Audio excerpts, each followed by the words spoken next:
Let's get started.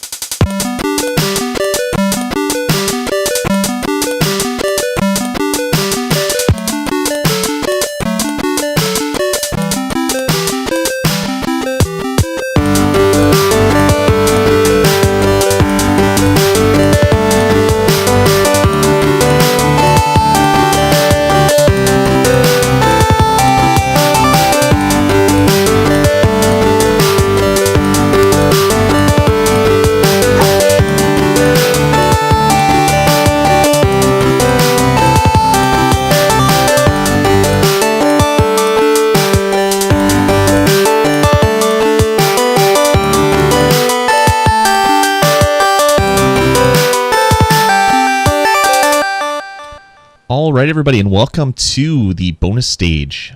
This is episode number 18. This is our Game of the Year 2012 episode. As always, I'm your host, Lloyd Hannison, and joining me, I have two people. Unfortunately, we're not. If you're in the live stream right now, well, they look like they're really still, and they've probably been there for the last half hour, just kind of like striking a pose. That's because we don't have video for them, so we apologize if you're in the live stream. But we have joining us this week, Jeff Ward and Tom Higgins, the original bonus stage people when it was done on Kick FM. So welcome, guys. Thanks for coming to do the 2012 best of with us. Thanks for inviting us. I'm here every week, Lloyd. No, you're not. No, you're not. Don't lie, Jeff. That's true. I'm actually not here every week. Sometimes I'm not. It's funny that you're apologizing for them not being able to see us live. We really should actually be saying you're welcome. They should be thanking us. Well, see, I play a disclaimer at the top of the episode when you are live. So now yeah, I'm just apologizing to be nice. Yeah. Warning: this show shows Jeff Ward's face. Do not consume the show on a full stomach. Yeah, it's good to have Tom back on. We talked about this a while ago where I was like, man, if we do Game of the Year, do you want to be a part of it? And he was like, absolutely. For those of you who, and I know that Trevor for sure, I'm not quite sure if anybody else in the chat, but if you're listening on the podcast, if you guys have followed Tom and I when we were on the radio in Winnipeg and stuff, Tom and I made the bonus stage, what is it, like 4 or 5 years ago? We started doing videos on YouTube. Quite a while ago. Yeah, a long time, and and then we got an opportunity to do it on the radio, and then through there, that's how Lloyd and I kind of met. And we started doing these dudes, and then Tom had decided that he wanted his Friday nights back, and it was a little bit too much.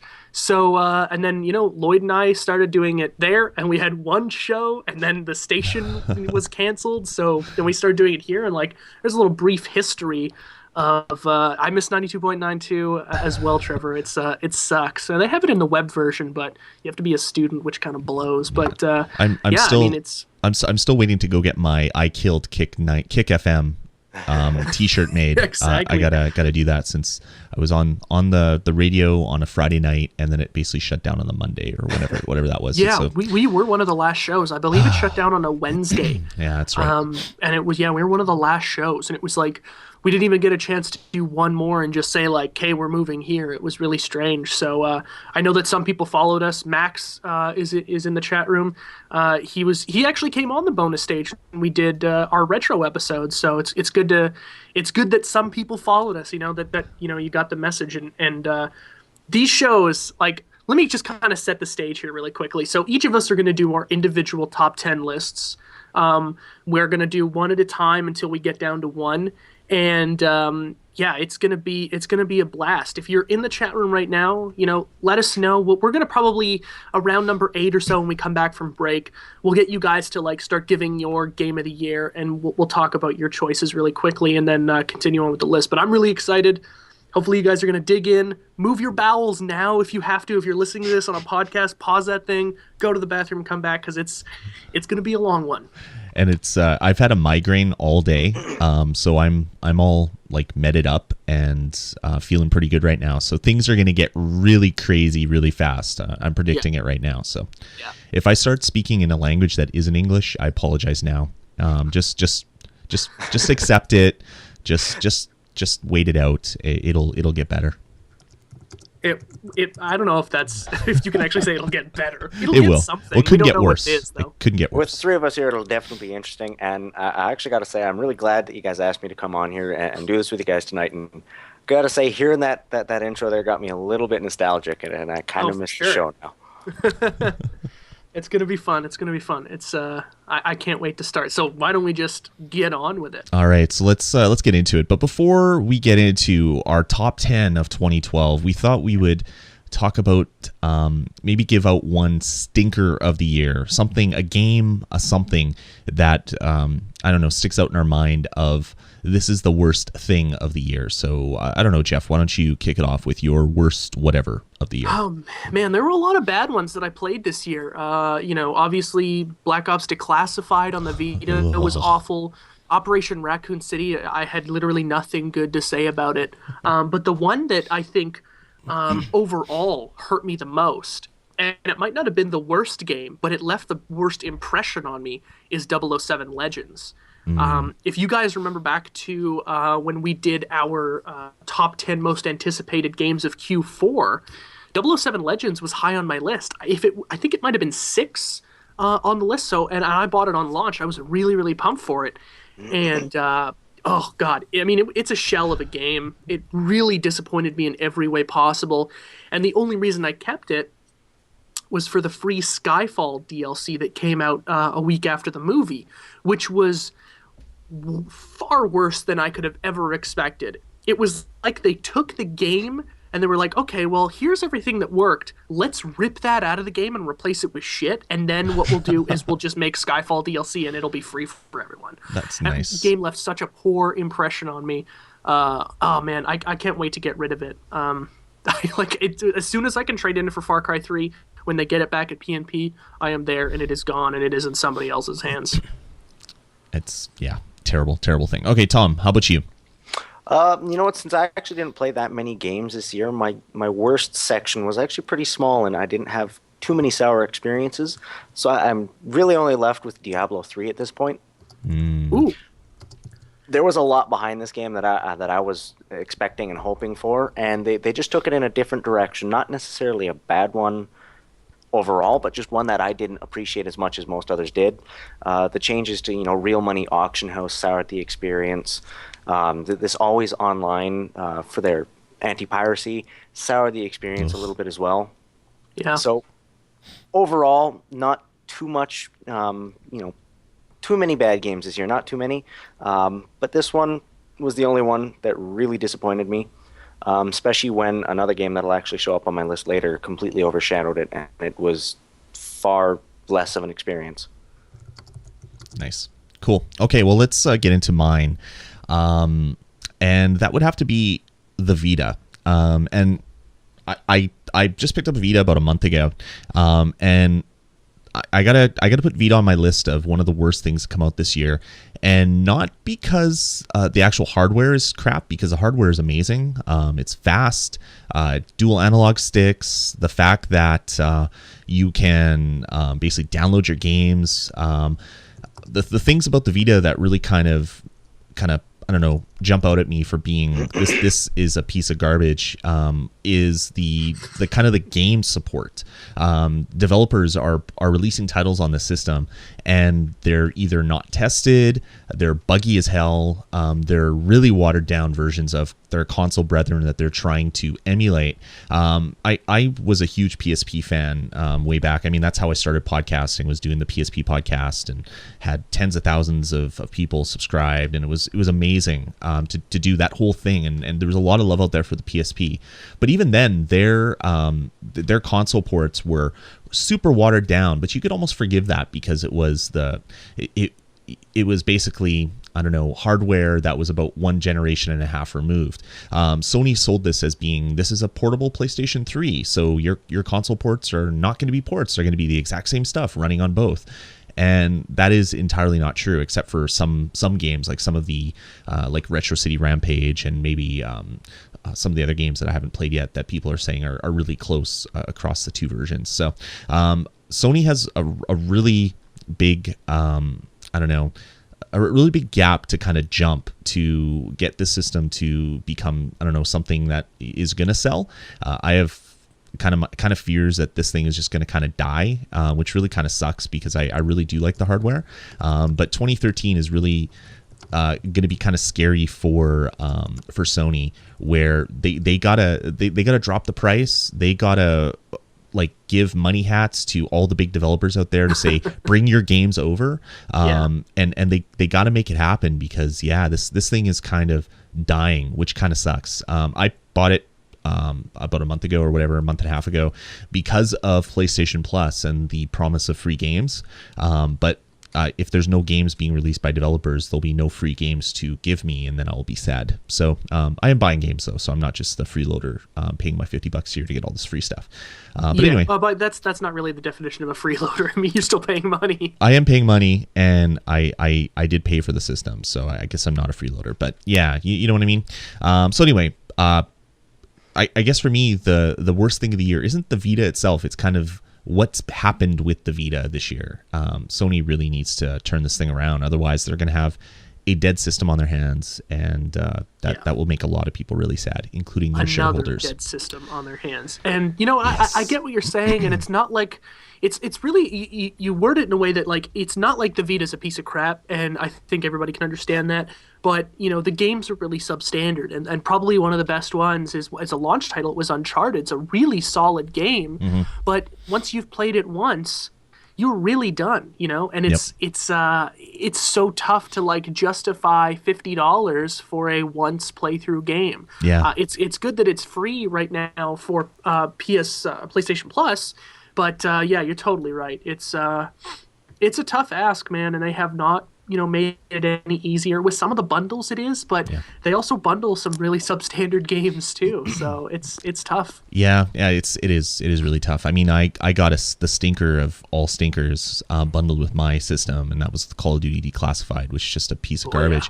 But for $200, it was still worth it for me. Like, if they would drop the price to $199, I think they might have something on their hands. Yeah, you know, and the thing is, like, it's really not that much different from like $220 or $230, but for like consumers, seeing $199 is better than seeing $201. Yeah. You know, well, look at the 3DS XL. It's selling like crazy, and it's $199 or $150. Great price point. So yeah. Anyway, that's about it. That's that's our stinkers of the year. Let's get into the games of the year for 2012.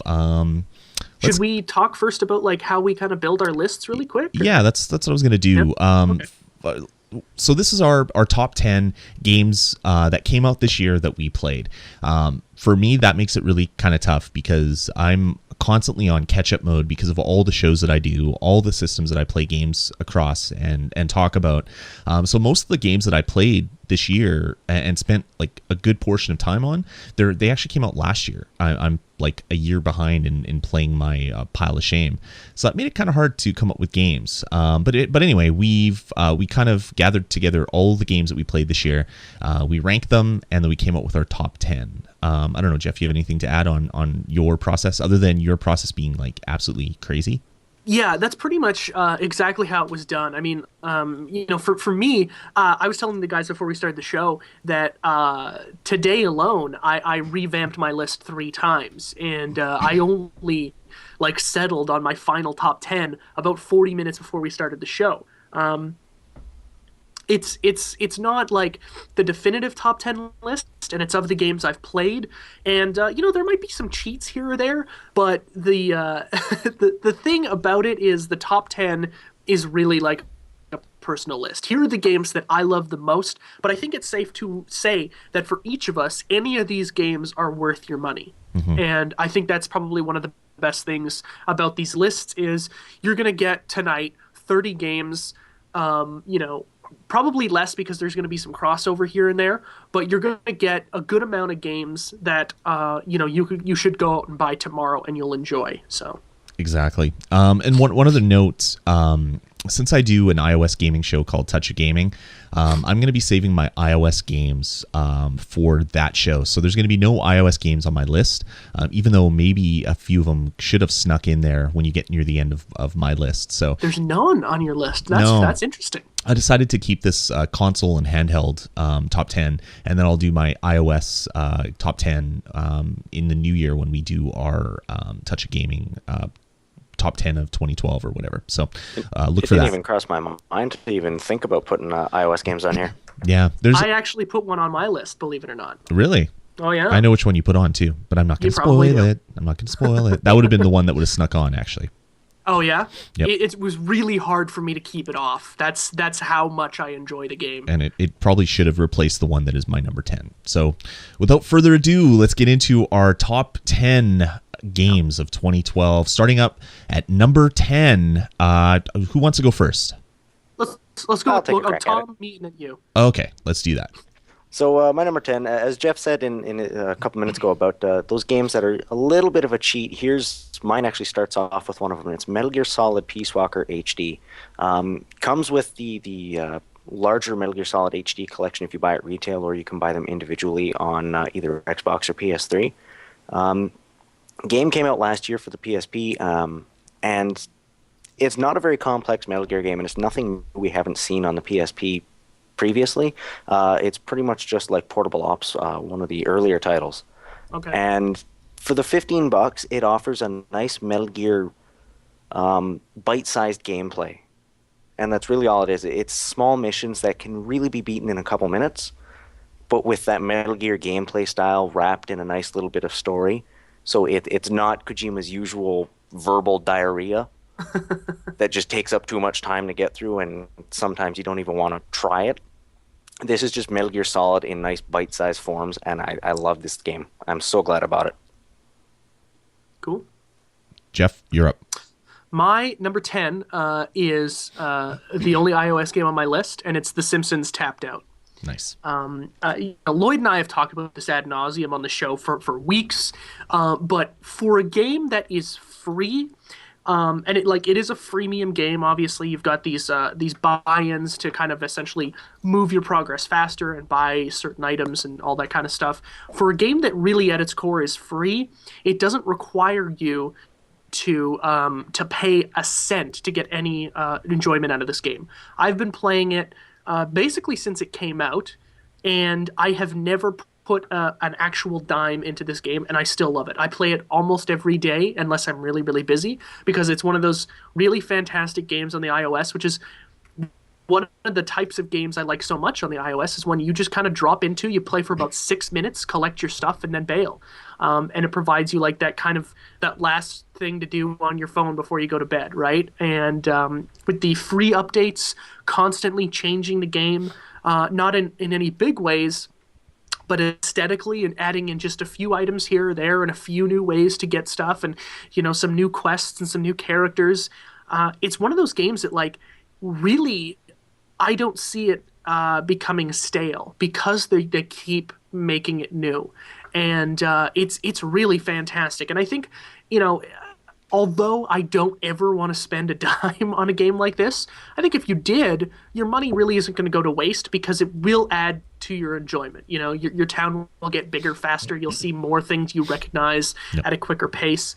And it's just a great experience. If you have not checked it out, download it for free now. It's great on the iPhone, probably even better on the iPad because of the bigger screen.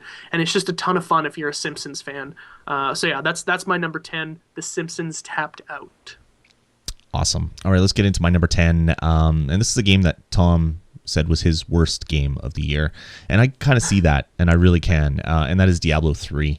The only reason why it's there is because I spent so much damn time playing this game, mainly on launch day. Most of that time was spent punching my computer because I couldn't connect to it. So I don't know, maybe that's a kind of a game like the don't get the shards of glass in your knuckles game was fun to play for a while. But I really did enjoy it. I did enjoy running through with my monk, and then started barbarian and all the other character classes. And then it basically got to the point where once they released the Real Money Auction House, I kind of stopped playing because gold was appreciating faster than I could get it. So all the items that I had my eyes set on were becoming more expensive faster than I could farm the cash to get them. And then I pretty much just stopped playing it. So we'll see if I pick it back up with any of the patches that come out.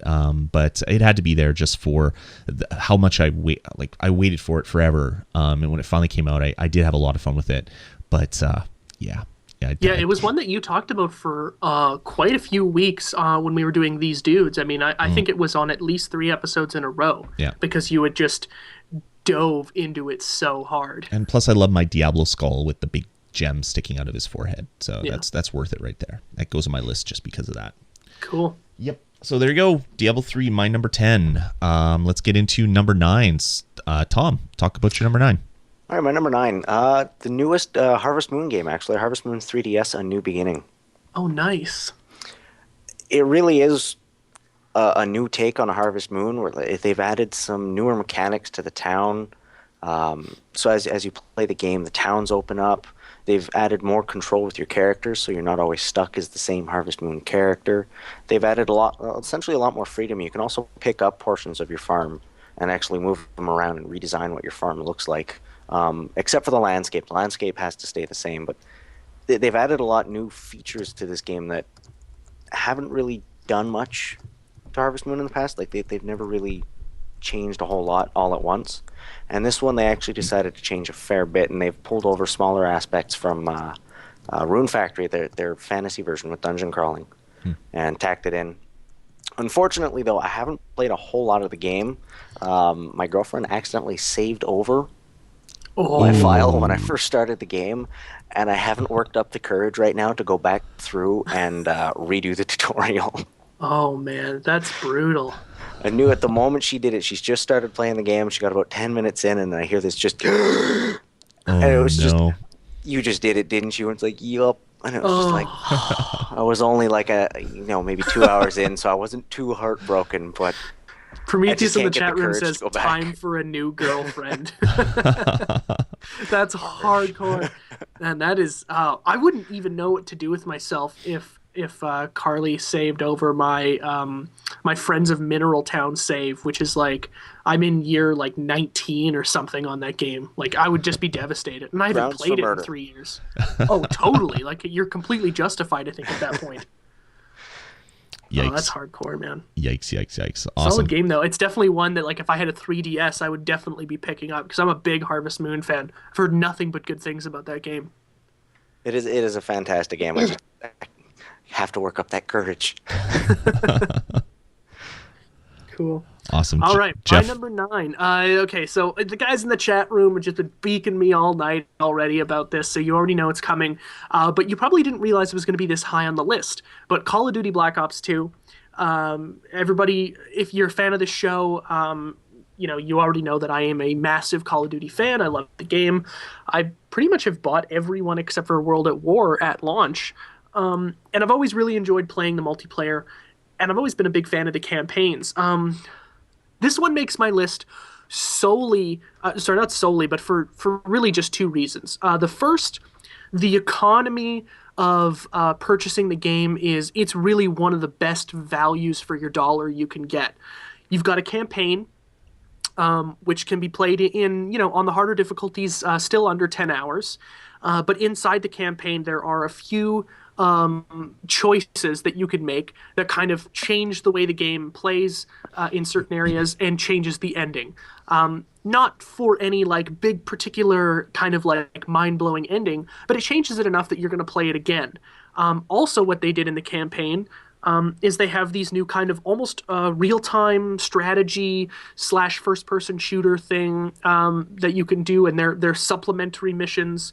And they're pretty fun if you like that kind of gameplay. So there's that as well. Zombies is back, and one of the best parts of Zombies is the transit mode, which is extremely fun to play. You all get in a big bus, and you're driving to different locations and putting parts on the bus and trying to unlock secrets. It's really, really cool. And then, of course, there's the multiplayer, which... until you get to I think it's 10th or maybe 15th level prestige, the game really never ends, and they're always coming out with new maps and stuff. For the money you're going to pay, it really is like a slam dunk. For $60, you're getting $200 worth of a game there, if that's your style. And, just in the fact that the multiplayer is always there, and it's because it's such a popular game, you can log on at any time, and there's going to be around 300,000 people online playing. You don't have to wait too long to connect to a game. It's one of those ones that you just kind of keep on your shelf, like like any Halo you keep on your shelf because, man, at some point somebody's gonna ask me if I want to play that game, and I will want to play it. So it's great to play with friends, and it's a really solid game. It's not one of their best entries, which is probably why it's higher on my list than it would be in previous years, but it's certainly better than Modern Warfare 3, and it's definitely worth your $60. So if you haven't picked that up, do so if you're a Call of Duty fan. Nice. I'm surprised it's so low on your list, to be honest. Yeah, so high or so low? I guess high, because we're ranking to number one. Number one is, would be the highest, I guess. That's true. Okay, yeah, so low. Number 8 on my list. Or sorry, number 9. Cool. Well, let's get into my number 9, and that is a game that I actually just finished the campaign today. One of the 4 games that I've beaten already in the holidays. I'm so proud because I don't beat games ever because I'm too busy. So this has just been like the best holiday ever. That is Assassin's Creed 3 Liberation on the Vita. It's basically, I beat Assassin's Creed 3 just, about a week ago, jumped right into this one, and was surprised that the games are so different, yet kind of deal with some of the same stuff and have kind of the same controls. So you take on you take on the first female assassin in the franchise, which is kind of neat. Your assassin has 3 personas, so you have to change clothes. So you're either the assassin, you're the slave persona, or you're the lady persona. And each of those personas play totally different. Which is kind of neat for the first little while, and then it gets really annoying when you get onto a mission.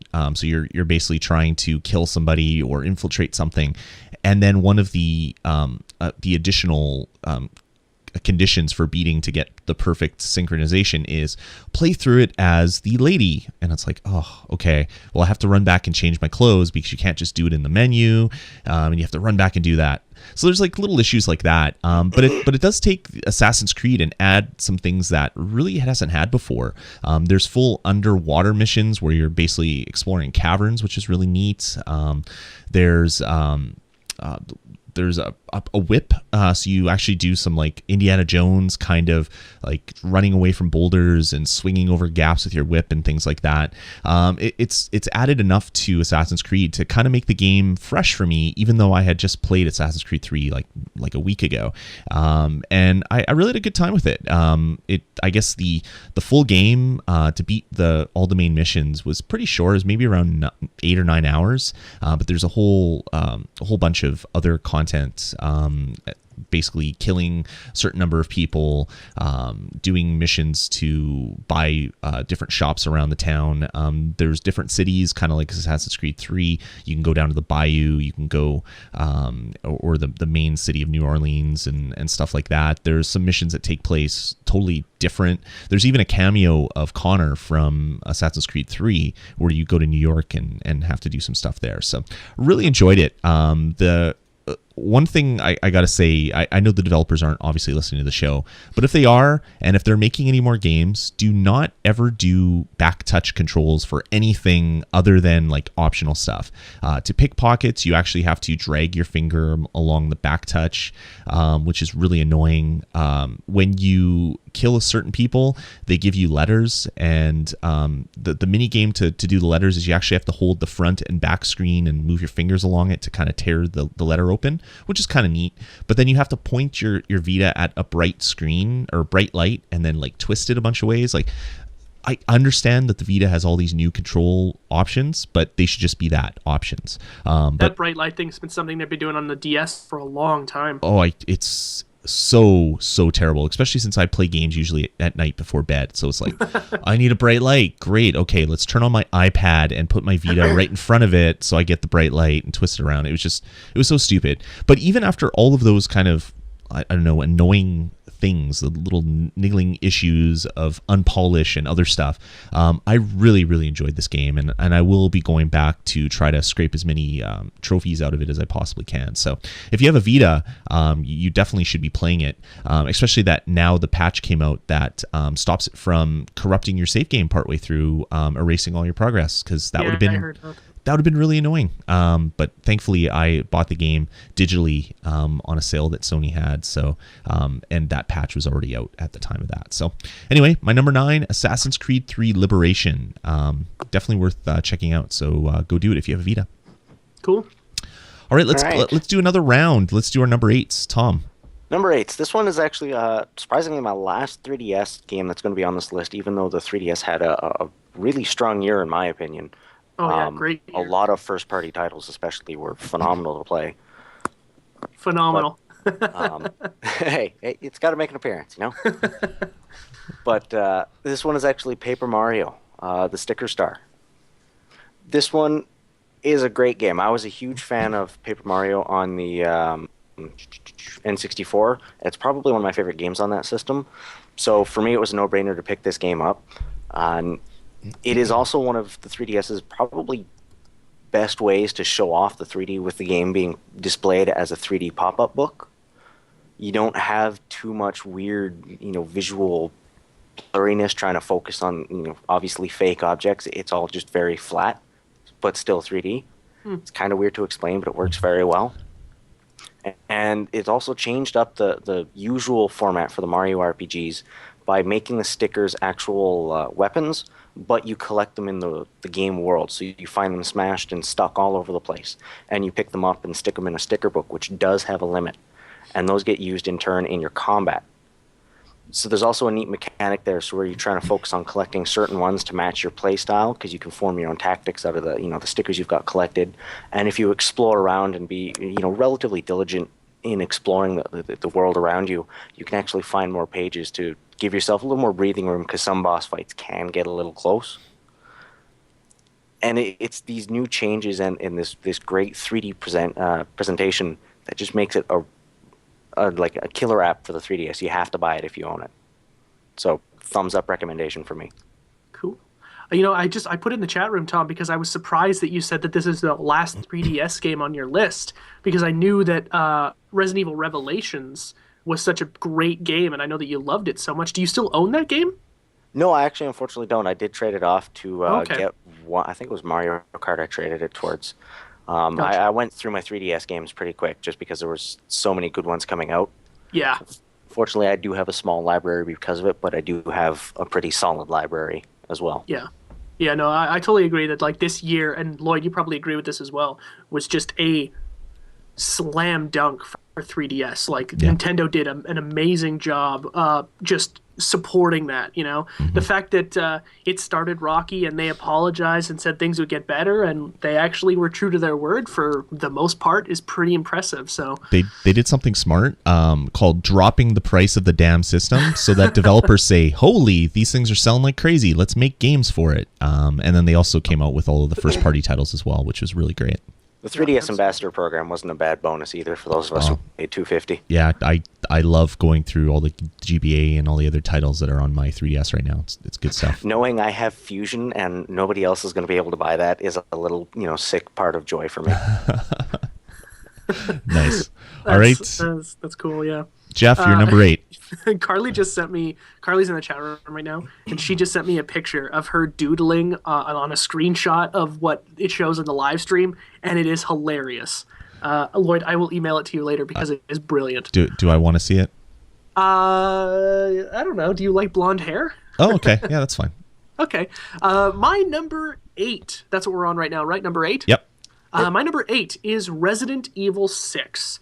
I actually had a few lists earlier this week where Resident Evil really didn't even make the cut. It was probably number 11 or 12. But I kept thinking about it, and Resident Evil is a big part of my gaming history, like my personal gaming history, right? It really is my favorite video game series of all time.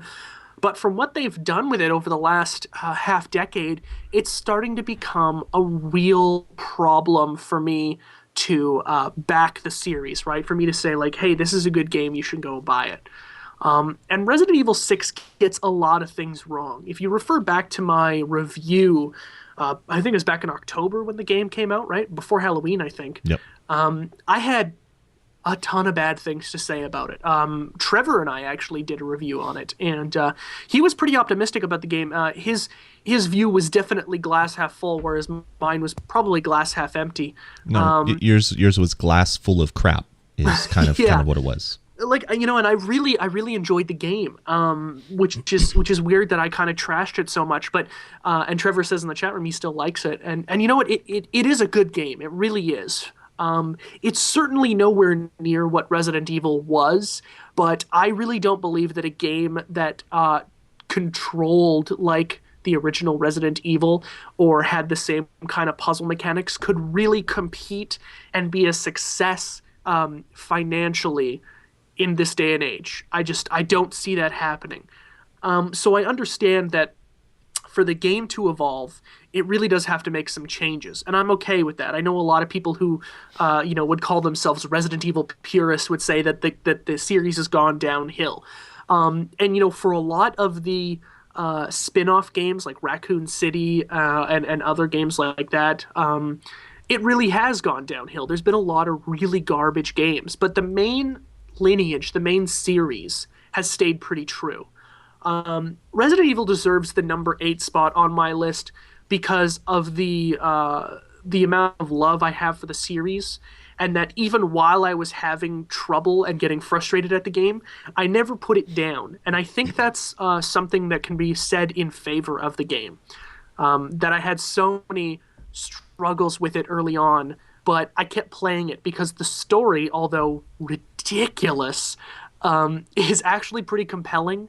The action scenes are really exciting, and the way it kind of interweaves 3 stories, and then when you beat it, a 4th story together, is actually pretty interesting. The story is still ridiculous, but at the end of the day, seeing like 4 perspectives of the same events cross over each other and meet in the middle, and then cross over each other again, and then meet at the end, is very interesting. And I don't think there are very few games that have done that. And, it's still shooting zombies in the face, and there are a lot of really cool monsters, and everything is disgusting and gross and slimy, and, like, there's gore everywhere, and, you get to use a bunch of guns where apparently every small wooden fragile crate in the world has a bunch of ammo in it. The Resident Evil universe is one that needs gun control, I think, really good, because there's just ammo and guns littered everywhere. And it's a really fun game, and I have forgiven it, if that sounds strange, which it does. I have forgiven it for being frustrating and stupid, and it hasn't made me lose faith in the series, which is something that I talked about a lot before it came out. I was like, if this game sucks, I really don't know if I can get behind any Capcom game and any Resident Evil game again, because there's been a lot that have let me down in the last little while for those games. But it's really, really fun, and I think it's definitely worth your money if you're a Resident Evil fan. It's got 4 campaigns. That's like around 35 hours of play on a harder difficulty. That's a lot to ask for a game, and it deserves the number 8 spot on my list. So there you go. Resident Evil 6 is number 8. Awesome. All right, well, let's move on to my number 8. After we do our 8s, we're going to take a small break. So just giving you a warning right now, if you guys want to go run and hit the potty or go get a drink, that is what you can do right after this one. My number 8 is going to be a game called Paper Mario Sticker Star. It's probably a game you haven't heard of much in the last 5 minutes. Just joking. Tom as well had it as his number 8. I love this game. I've been a huge fan of the franchise all the way back from like Super Mario RPG, like that kind of art style, taking Mario and kind of making it different than the normal kind of platforming stuff.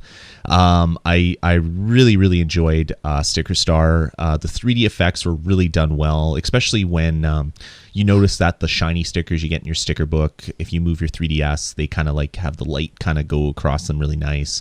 Some of the bosses are kind of like 2D paper that then kind of like rotates around itself. They form different kind of geometric objects and things like that.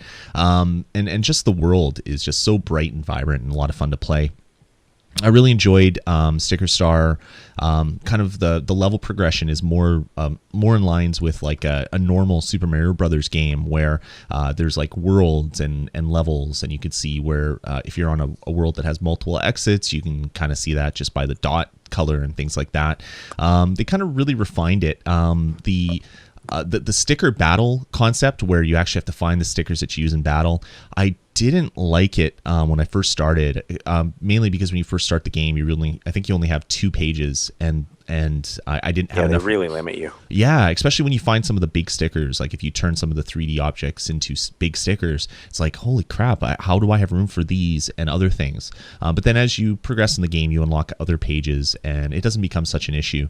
But it was really fun. I really, really enjoyed it. It was actually the first 3DS game that I picked up digitally, and I kind of really wish I had a box copy of it, because it would be one that I know I'm going to want in my library to pop in every once in a while without having to keep it on an SD card. But yeah, I really enjoyed it. Definitely one of my favorite 3DS games of the year. So if you haven't checked it out, you have 2 strong recommendations from us here on the show. So number 8, Paper Mario Sticker Star. Awesome. All right, guys. Well, let's take a small break. I'm going to do my random chiptune. We'll see how this works out for us this week. We're going to take about a 2-minute break, and then we'll be back to give you our 7, 6, and 5. So see you in a couple minutes.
right, so that one actually worked out. Yeah, that was a good track. It's been hit and miss. That was Titan 2 is the name of the track by Kedro Melon.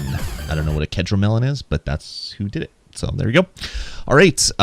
If you were on the live stream, you got a nice bonus image being shown on the live stream. So congratulations. You got a little achievement there by doing that. Yeah, I'm not going to share that anywhere else.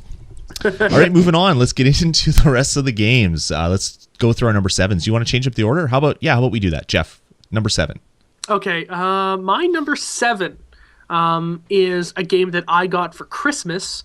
And have been playing the hell out of for the last few days. It's Hitman Absolution, and I've never really been like a big Hitman fan, right? Like I played almost all the games. I think I've missed maybe one in the series, and I've always liked it, but it's never been like a standout game. This year, however, they just basically got everything that you could get in a game like this right. Man, where do I start? Without making this like a full review, I do want to review the game in a few weeks when we come back after New Year's and do our like top 10 most anticipated games of the year and stuff. So without reviewing it, it just really gets everything perfect about a stealth game, There's tons of cover. There's tons of ways to hide, but still scan the environment, which is really interesting. They have this really cool like Hitman Assist mode if you're not playing on like the super hard professional difficulty, where you can see your target through walls and stuff. It's kind of almost like an X-ray vision, and they highlight them in red, so you can kind of plan your attack and know how much time you have, because following your mini-map is pretty difficult to do that. But the kills are really great. You can garrote guys with that awesome wire that you've always had. There's tons of environmental hazards. Like I was in a strip club the other night, and I went to a bachelor party in one area, and there's a guy walking around that I have to kill, and he goes and checks out the bachelor party, and he pushes the stripper out of the way, and he starts dancing on the floor, right? Because he loves the attention. And behind this wall, there is a pane of, what is it? It's like the two-way mirror or whatever, right? And guys, there's like another guy like filming it on the other side. So I kill him, I stuff his body in a dumpster, and there's a switch that makes the disco ball above that stripper area spin faster. So when he came by and started dancing, I dropped the disco ball on top of his head and killed him. And like that's the kind of, and there was like 4 other ways you could kill him that aren't just like blowing guys away with your gun and stuff. So there's just so many different ways to play the game. The story's also really compelling as well. I won't spoil anything for you, but the way the game starts out, if you've ever played any of the other games, is pretty intense. So it really does a very good job of making one of the best stealth games I've ever played in my life. If you've ever played Splinter Cell, they kind of got progressively worse as the series went on. But I think what was it? Conviction? Was that the last one? Yeah. I think so. Yeah, that game did a lot of things right. So if you can imagine Splinter Cell Conviction with all of the bad stuff taken out and replaced with better ideas and better gameplay mechanics, that's exactly what you'd get here at Hitman Absolution. It's really, really fantastic. And so much of the game is just trying to get to your target and then planning out how your target's going to move and stuff and how you're going to take them out. And then you've got to run away. And it's really, really great. And there's been a couple of lists that I made today where Hitman was actually in my top 5. But there are, there's 6 better games than Hitman on my list. So Hitman is my number 7. Solid title. I've actually been playing that one a lot lately too. Oh, nice. Do you have it on the Xbox or PS3? PC. Oh, okay, cool. It's really a fun game. I just love it. It is fun, and a lot of the stories, I'm really curious, though, why there are so many dumpsters in this world. Yeah, there's a lot of dumpsters in this world. It's one of the most every 5 feet, there's things. another dumpster. There's dumpsters everywhere, and there's always these costumes or disguises just sitting all over the environment, right? Like, yeah. But the environments are really well rendered. I don't know if you've got to the Chinese New Year area yet, where you go back through Chinatown. Yeah. I was blown away by how well that looked. It was a very interesting area. A lot of the game is really unique too, like just the different locations. Yes. Yeah, it does a really good job of putting you in like the most disgusting locations ever, and then the next level it's like, hey, this place looks great, It makes disgusting, dirty back alley, strip club, nasty joints look really good because the attention to detail is really, really strong. Yeah. So there you go, Lloyd. My number we just did number 7, right? Yeah. You need to like have a piece of paper beside you and write down the numbers that you're doing. It's funny because I made an adjustment to the list, but I forgot to renumber them. So my number 9 is actually my number 10, and I've been counting backwards. So once we get to number 3, they'll be in order again. Dude, you're crazy with your lists. I am. I want it to be like, the way I really, really feel. So I have to do it like a few times. I probably did about 10 different versions of this one list. Wow. Just because I wasn't happy with it. I get serious about these list shows. This Cool. is game of the year, man. There's no screwing around. It's game of the year. It's not, oh, this could be my game of the year. Technically, it's top 10 game of the year, not just Exactly. one game of the year. So. Yeah, but to get there is a journey, and we are on that journey tonight, gentlemen. All right, moving on. Let's do my number 7 before we hand it over to Tom. My number 7 for this year is ZombiU. This is actually the only game on my list that I haven't completed fully. I'm actually going through a second time and playing a little bit differently. I was getting super mega frustrated with my last playthrough, so I wanted to kind of start it over again. But I still love everything about this game. When we talked about it on the bonus stage, I said it's basically more Resident Evil than that franchise has been for years, and I still feel that way. It is true survival horror. It is. I would agree. It is like just hard.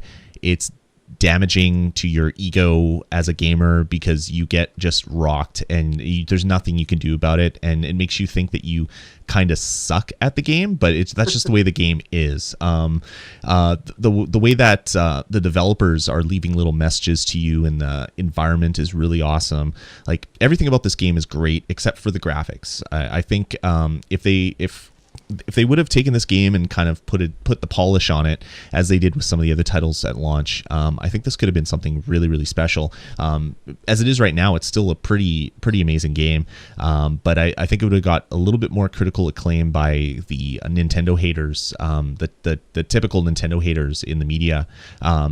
Just they basically crapped on this game because it didn't look great and it was on the Wii U. Which I like is completely unfair, because if you spend any time, I mean, I never even played it. I just watched you play it, and I could already see the level of design and gameplay mechanics that they put into it. It's got a really high level of polish. Yeah, it doesn't look great, but And you know what? It doesn't look bad. Yeah, but exactly. it doesn't look great. The way that they used the Wii U gamepad was great. The fact that your map is always there, you can touch the screen to send a little radar pulse. That little program that basically you're in the game, you have this little portable computer, and that software gets upgraded, and then it changes the way that your screen looks. You hold it up to scan the environment. It just worked. I don't know. I would have to say that's probably one of the best launch titles for the Wii U as far as basically gameplay. The fact that it's a hardcore game, it's not just like bright and colorful and super happy. And the fact that they really said, okay, this is on a Nintendo system, but we're going to punish people and we're going to make this game really damn hard. So anyway, yeah, ZombiU. It's really punishing. I wouldn't say it's as hard as, like, what is it, Demon Souls, right? Yeah, that's the one series that's really hard. Yeah, it's pretty close, and it's pretty it's almost as like punishing, where when you die you lost everything. I still love the part in ZombiU where when you die you actually have to go hunt down yourself. Your past self to get all your stuff back. It's really punishing. Yeah, it's not as much as, say, Demon Souls. I'm really curious to see if the next iteration of that franchise comes to the Wii U. I think it'd be pretty cool to have both of those on the system as kind of the, I don't know, beat yourself up for playing a game kind of console. But anyway, my number 7 is ZombiU. If you haven't checked it out on the Wii U yet, go check out some videos on YouTube or look at it. I wish a demo of it would come out, because I think that would sell a lot of people on this game. Yeah, I think it's well deserving to be in the top 10 for sure. And like, maybe on a different list would have been higher if there weren't so many good games that came out this year. But it's a really interesting game, solely based on the fact that if you die, that character's dead, and then when you start a new character, you got to go and find your dead body and kill the zombie version of you is something I've never seen before. It really completely shocks you to your core. Yep. Yeah, exactly. Especially when you get really far. Like when you were over, when Jeff popped over after I just picked up the Wii U, and I had gotten the furthest that I'd ever gotten, and I had all this amazing stuff. I had an assault rifle, I had a shotgun, and I had all this ammo, and then I got super far and I died, and then Jeff's like, well, why don't you show me the ZombiU? I was like, sure, but I'm gonna have to go slow because I want to go get my stuff. And like, I don't know, half a block away from where my body was, I just got chomped on by a bunch of zombies, and you feel a full, like a true sense of loss, because it took me like hours to gather all that equipment and get to the point where I wasn't so helpless, and then it was all gone because I died a second time. So fun game, but yeah, super punishing. So check that one out. I was pretty choked when you died, because I didn't want to be there and like, oh, it's because of me that he died, because he's like, hey, I want to show you this, and he takes me over to this one area, and then there's like 5 zombies there. And it's really like the cool thing about the game is that it presents itself in such a way where you have a world filled with mostly the slow type of zombies you would see in a movie, right? They're not fast or really particularly strong, but it really shows how, like, let's say that reality came to pass, how dangerous a group of slow-ass zombies are, you know? I mean, it's easy to say, oh, you just run past them, but man, in chaos like that, there's really nowhere for you to run. You know, you got backed into a corner and you were dead, and it was as simple as that. And it was like, wow, that was quick. You know, there really wasn't anything else you could have done. And then there's these zombies that have like scuba tanks on, and if you shoot them, the scuba tank explodes and does damage to you. And then there's others like spitters, and there's electrically charged ones, and then there's like these ghost ones that have like psychic powers. So it gets really weird. And then when you get multiple like special types of zombies in one room, and you're pretty much just dead. Like you're running, turning, taking a shot, running, turning, taking a shot. It becomes like really, really, really scary. And it kind of, I don't know. It's the only game this year that's really kind of freaked me out, which was kind of cool, because a survival horror hasn't done that for a long time for me. It's a good choice. Cool. All right, Tom, why don't you give us your number 7? All right, my number 7 was, this one actually kind of surprised me a bit. It was Starhawk for the PS3. Okay. I didn't get my PS3 right away, so I missed out on a lot of the earlier titles like Warhawk, which is one that I really wanted to try, but its community was dead by the time I had a PS3. So this game, being of the similar style, just with a couple add-ons to the gameplay, really appealed to me. And when I picked it up, I was hooked on my PS3 for a good couple of weeks, which is something that doesn't happen to me a whole lot, if at all. The only other time it's happened to me is for Journey, and that's 2 games. So this game was just a really nice flight sim kind of game, but you could transform your jet into a mech, and you could walk around on the ground, and at any point in time you could fly off again and continue a dogfight in the air. And they also mixed in some smaller features with kind of like a tower defense style gameplay. You're calling down buildings, setting up a force, and then enemies just kind of throw themselves at whatever you've built in hopes to get this generator in the background that builds your resource for you. And it was a really different concept for a game that I'd seen for a while outside of the flight sim style that it had. And it hooked me right in, and I played it till I beat it and went back a couple more times. It was a great game. Yeah, I remember when you picked it up, you wouldn't shut up about it, and I was like, man, I don't care about this game. It's not one that I have like any kind of eyes for. But the way you talked about it, I was like, oh crap, am I gonna have to try this game just to shut him up? Because you really you talked about it all the time. You're like, man, you should play it. It's really, really fun. And I still haven't played it, but yeah, like I remember you just like being completely engrossed in that game. It hooked me right in from start to finish, and I did not leave my PS3 alone, which is like just a shock to me. Cool. Awesome. Okay. So, moving on. Number 6. Number 6 for me is Fez. So, without giving too much history, we went to see Indie Game the movie at St. Patel when it was playing here for that day, and about half the movie is about Fez, the other half is about the development and release of Super Meat Boy.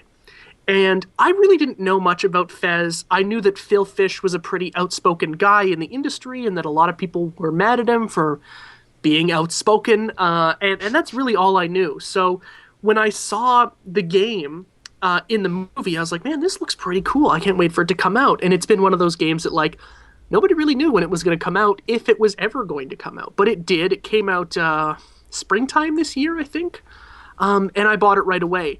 And when I started playing it at the beginning, I didn't enjoy it at all. I was like, man, this is really, really slow. The music is great and it looks really cool, but you don't really die or anything. There's no penalties. It's just kind of like a war of attrition kind of thing. You just play the game until you're done playing the game. And I didn't really enjoy it. And it took me a few months to come back to it. And then when I did, you get to a point that here, like, it's tough to kind of talk about what that linchpin of the game was for me without spoiling the greater picture of the game, so I won't. But suffice to say, I got to a part of the game where the game kind of explained itself to me in this grand picture, and I was like, oh, wow, this is not at all what I thought it was.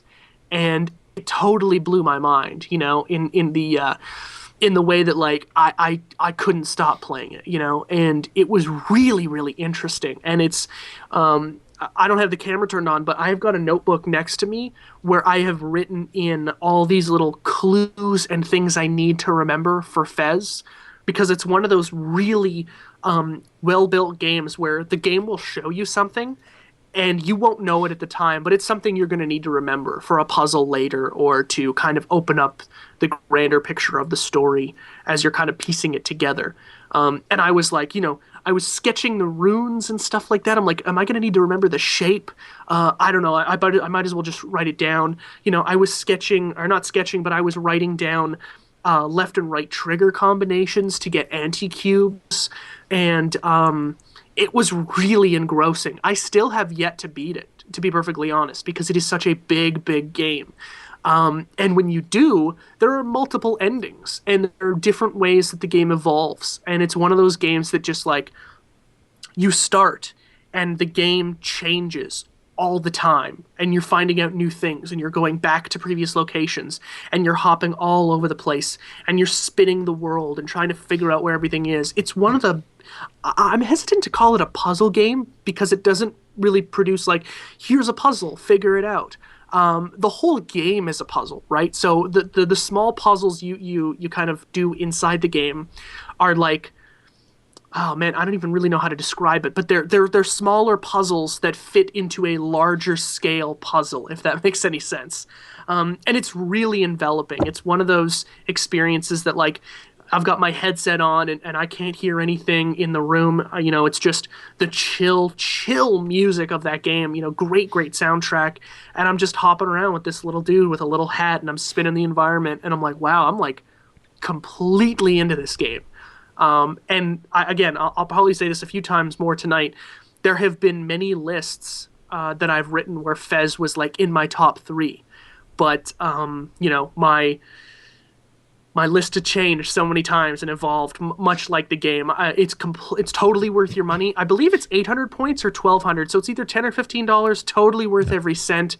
I think if you're a lover of classic gaming, this is one that will definitely bring you in. And it's such a fantastic... It reminds me a lot of Flower in that way, because it's a game that, like,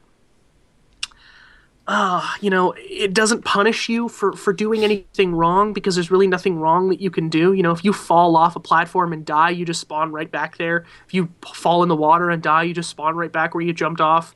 And there's no, like, loading to respawn. You're just up there again. It's like, okay, try it again. You know, there's no penalty. It's just like, just sit down, relax, and just chill out and play this game. And it's really fantastic. So Fez is my number 6. Love that game.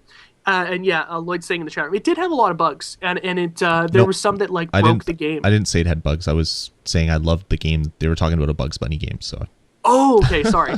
But that game actually did have. It did have bugs. A lot of bugs, so yeah, that and kind it of did ruin the game for a lot of people. But you know, it hasn't been patched, but the bugs are rare, so it's still worth playing, and I think it's a really, really great game. That's hilarious. Yeah, Fez was great. That's actually my number 11, and it fought Diablo up until the end to make my list. It fell right off the bottom, though, unfortunately. Tom, you'll like this. My number 11 was I Am Alive, if you can believe that. Well, I'm actually kind of shocked to hear that. You hated that game. I went back and played it again, and I really loved it. see, what we're learning about Jeff is he hates everything until he doesn't hate it anymore. Oh, exactly. Yeah, and then it's my favorite game. I'm shocked to hear that. Yeah. All right, moving on. Let's get into my number 6, and that is Skylanders Giants. I've talked about Skylanders, the series on the show a lot. I have kids, and this is probably the game that we played the most this year as a family. I enjoy everything about the franchise, the collecting of the little figures, the playing the game, the upgrading, all that stuff. It had to be right up there just for the sheer amount that I've played. I've probably watched my kids play battle mode for, I don't know, 50 hours. Like it's stupid the amount that they want to play this game. But it's great. If you want to know more about Skylanders Giants, listen to like every other episode of the bonus stage that we've done. Okay, it's not that much. It's no MLB the Show, but we did talk about it for a long time. Talked about it a lot. I'm not surprised to hear it on your list. I am surprised that it's this low on your list, to be honest, because I know that it might not be like the best technical game, but as a game that like you've had so much fun with your entire family playing, what other game have you played that much with your kids, right? I mean, it's a really great family game. Oh, it's fabulous. As long as you don't mind spending multiple hundreds of dollars on little plastic figurines, which you if you get addicted to it, you kind of have to do. You don't have to, but you have to, because the kind of collecting bug kind of jumps in. It's great. So if you want to know more about Skylanders, I won't bore you guys here. I've gotten a lot of people say, I don't want to hear any more about Skylanders. Although I haven't gotten an email about MLB The Show, which really kind of surprises me. We might today. Maybe today. But yeah, so Skylanders Giants is my number 6. All right, Tom, what about you? My number 6 is another one of those little cheats on the system here. It's Minecraft for the Xbox 360. I don't think that's a cheat because that was actually on one of my previous lists too. I don't think that's a cheat. All right. Well, at any rate, Minecraft 360 made it to my list. It was a fun game. It's nothing that I hadn't played previously on the PC. Just the subtle changes they had made to it, like the upgrade to your building system. Since I wasn't a very consistent player of Minecraft, I forgot about all the new mechanics for building things. I didn't know a lot of them. I had to learn them and constantly go back and forth, and I kind of got tired of doing that. So the new change where I don't have to memorize the puzzle pattern for building the object, I can just find it in a menu, click it, and it builds it for me. Changed a lot of the game. Even though it was a minor change to the overall system, it opened it up a lot more to me, which is, it obviously, once you open up a game more to someone, it becomes that much more engrossing. And then the other changes were also pretty minor as well, like the ability to do split screen with Minecraft changes the dynamic a lot, having the other person sitting on the couch with you while you're building, dungeon diving. It becomes so much more of a cooperative adventure out of it, because the two of you are right there. You don't have to pause and break, to type and text to each other to communicate what you need to get done or what's happening. You're just right there, seeing it and playing it real time. Made it just that much more enjoyable to me, and it's a game I still like going back to at this point now. Yeah, and Tom and I played on Xbox Live a few times, and it was actually a lot of fun. Where like he's in my lobby, we're not even working together or for a common goal. Like he's off somewhere in the distance building a castle, and I'm like, Tom, you want to help me build this? He's like, no, I'm building a castle. Get the hell out of my face. Like we're just in the same space, but we want to have nothing to do with each other, which is really how our friendship is as a whole. It's antisocial social gaming. It's great. It totally is. But it's cool that he's not an NPC, but he's in my party or whatever. We're talking about not even the game, and I'm building a small village kind of thing, and he's off building a castle, and it's a really cool experience. And man, I kind of crapped all over it when we did the review on the bonus stage on the radio show, but I started to love it. I really did. I think it's a great game, and it's one that is definitely worth your money for sure. Easy money. We need to set a rule where Jeff can't review a game until it's been out for 5 months. Here's the thing. I don't think I'm going to come back and say 007 Legends is a good game, or that Black Ops Declassified is a good game. There are some that I am firm on for good reason. Nice. Cool. All right, let's move on. Let's get into number 5. Jeff, what's your number 5? My number 5 is Journey. So a lot like the game Fez, in a sense, where it is a really nice, chill game made by the guys who made Flower. And again, I'm saying this again, but there were lists where this was higher, and there were lists where this didn't make my top 10. But I felt like, you know what, this is one where, here's how I break it down, right? I played through Journey in one sitting, which I rarely do for a game, but it was one that was like, you know what, I don't see an opportunity for me to like pause and save and walk away and come back. It just, the game presents itself in such a weird way that's like, there wasn't really a loading screen here or anything, or like a save point or anything like that. And there's no HUD or menu to speak of, so it's like, okay, I'll just keep playing or whatever. It took me about 2 hours to finish, I think, and I loved it. I really loved it. And then the next day, I told Carly, I was like, man, you should play this game. I think you'll really like it. So we sat down and I watched her play it, and she played through the entire thing in one sitting. And yeah, I think we talked about that on the show, because I did that with my wife, and then you followed suit after with that. Yeah, I've never watched anyone play an entire game in one sitting, and it was cool to see it again. And just the dynamic that game has, where strangers will come into your game, and at first, like, I thought, okay, this guy's like an NPC or something, right? He's just computer controlled character. But then he starts jumping around and showing me things, and he was like, this is really too erratic. And then, I realized, no, this is a real person, and you can't talk to them in any way, so you can't really, mess with them or tell them to go to hell or anything like that. It's like they can kind of jump and make this little squeak button kind of thing, and that's really cool. So, like, I go through this game with my buddy, right? And we're, like, dodging the carpet dragon thing, which is really awesome, and the game is just gorgeous. The sand, I don't know how the hell they did it, but I mean, it really looks amazing. To have sand look like water is really cool. I'm going through with my buddy, and then, you do that whole sliding section of the game where you're just kind of like sliding down the sand, which is, I mean, flawless, really flawless. When the music kicks in and you're just having a blast and you're just sliding all over the place and jumping, and, there's nothing dangerous. And I was like, wow, this is a really great experience. And then you get to the end of the game, and I won't spoil it for anyone because I think it is a nice ending that needs to be experienced. But when it goes through the credits, it shows you who you played with. And I just thought it was one guy. But no, it was like 4 different guys that I played with. And I was like, wow, that is insane. I never really felt anything like that in a game before. And then when Carly played through it and she had played with like 5 or 6 different guys, I was like, wow, that's so weird. I mean, it's just like, it's a really, really cool game. And Tom, I saw on your Facebook, your brother doesn't have a PS3, but you showed him like a video on YouTube of like, just watch the game. It's one to watch. Yeah. And you're right. There are very few games like that. Yeah, I just went and visited him recently, and I was, telling him, you have to play this game. If there's any game to play on the PS3, play this one. And he's, goes, I don't have one, and I really want to play this game. And trying to explain it to him without having some visual format to show him what the experience looks like, yeah, it's really hard to try and describe this game to someone, just because of the experience you have with it is just almost powerful, I want to say. Like, it's a really very well done game, and it's just incredible. Yeah, it really blew me away. It's totally worth your money, guys. I think it's better than Flower, and I loved that game. I actually don't even like that game company's other titles. Oh, really? That's interesting. This game was just so far and above what I thought they did previously. I was just engrossed with this game. Yeah, it's great. Journey is my number 5.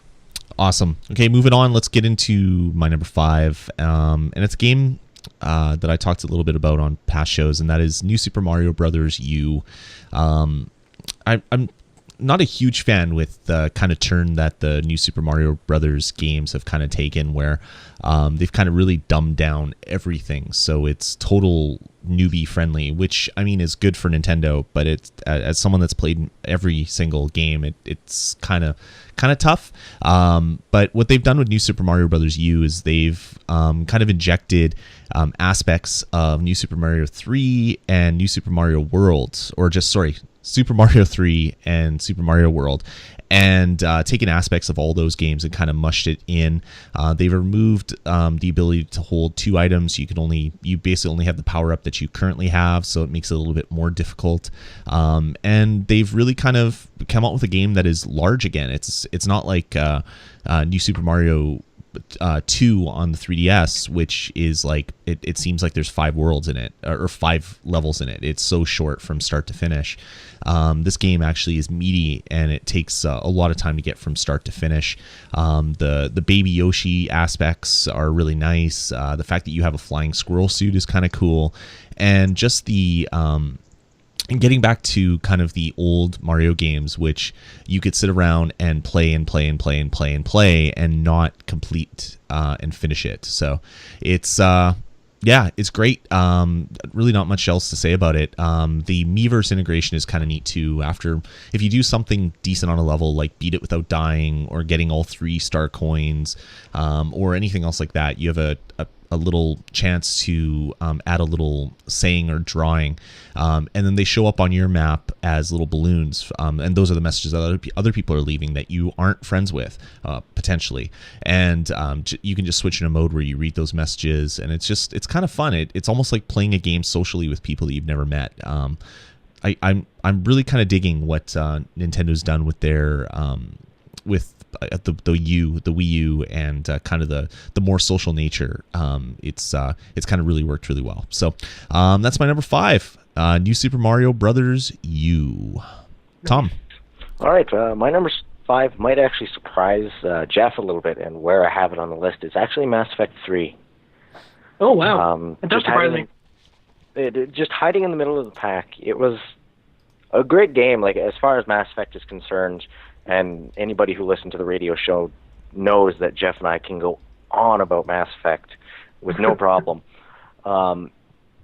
It was everything I expected out of it, including the terrible ending to the game. Or I guess not terrible, but the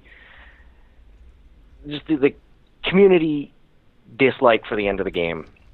I actually kind of expected it and enjoyed it, knowing full well that somebody was going to do the DLC thing somewhere down the line. That when the ending showed up, it didn't surprise me a whole lot. And it was a great game to play, and a great end to the Mass Effect series. But I haven't been able to go back to it and actually finish up. I still haven't played most of the DLC that's come out, and I've stopped playing the multiplayer for some time now.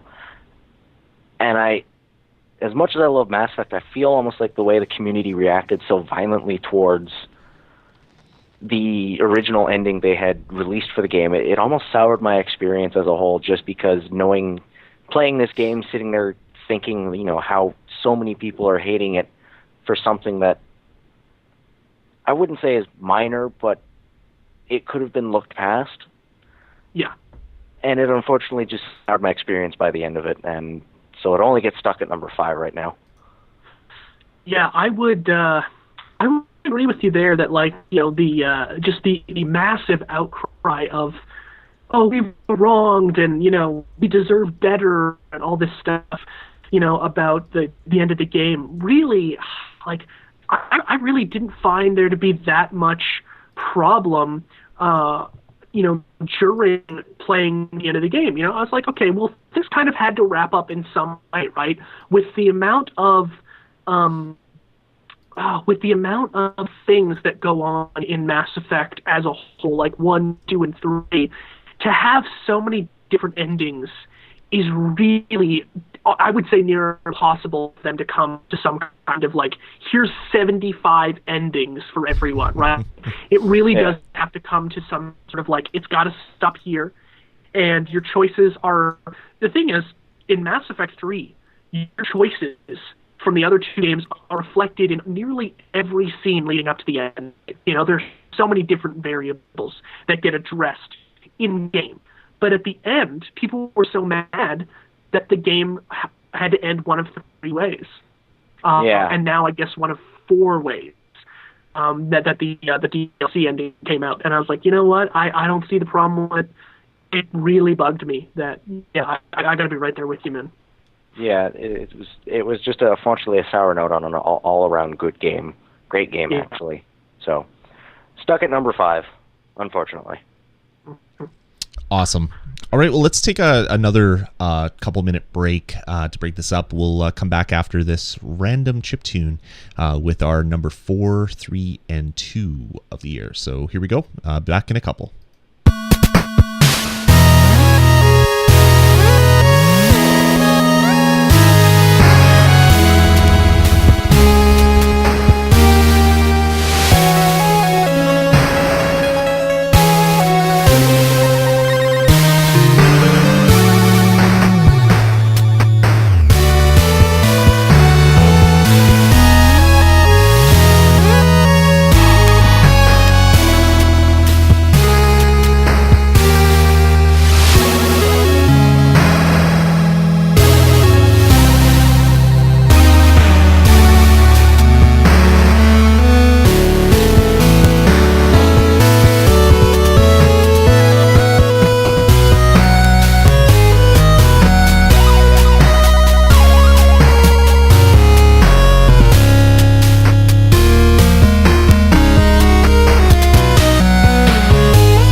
All right, so that was Close Rain is what it was called by Subpixel.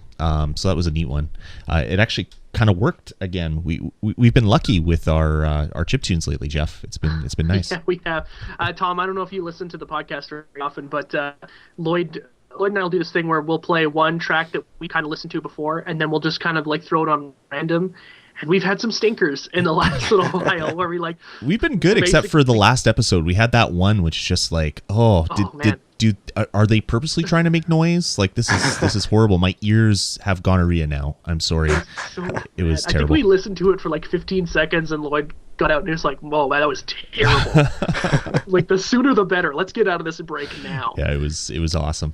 All right. It sounds better on my end. Do we sound a little bit stronger now that we kind of reconnected? Yeah, everything sounds good. All right, moving on. Let's get into our number 4. And how about I kick it off? And number 4 on my list for 2012 is Assassin's Creed 3, the full game, not the Liberation on the Vita. I played it on the Wii U. Of course, it came on all the other systems pretty much as well. And I've been a huge fan of Assassin's Creed.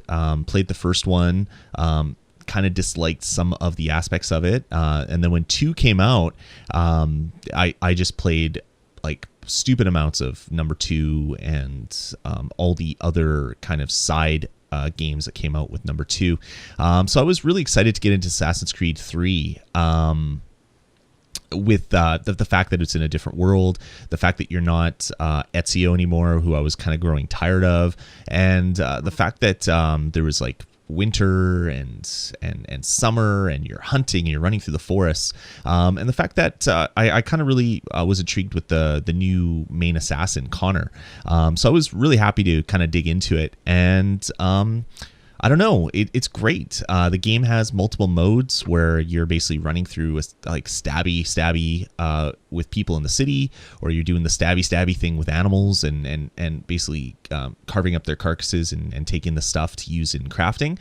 But it has a full naval battle system into it, where you're basically piloting ships, and you're basically having full sea battles with cannons and handguns and ramming people, and almost to the point where that like naval simulation in this game could have almost been its own title on its own. It was so well realized and so much fun. I still have a couple of the naval missions to kind of finish up, and each time it's so much fun to get into it, and just trying to go at the battles different ways. Like sometimes you just want to ram ships to destroy them that way.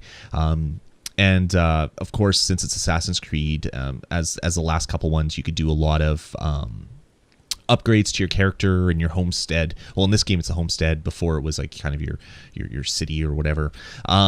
This one you can actually do upgrades to your homestead, but you can also upgrade your ships. So you can make your hull stronger, and you can have like an iron battle ram at the front of it. You can upgrade your cannons. You can add flaming cannonballs.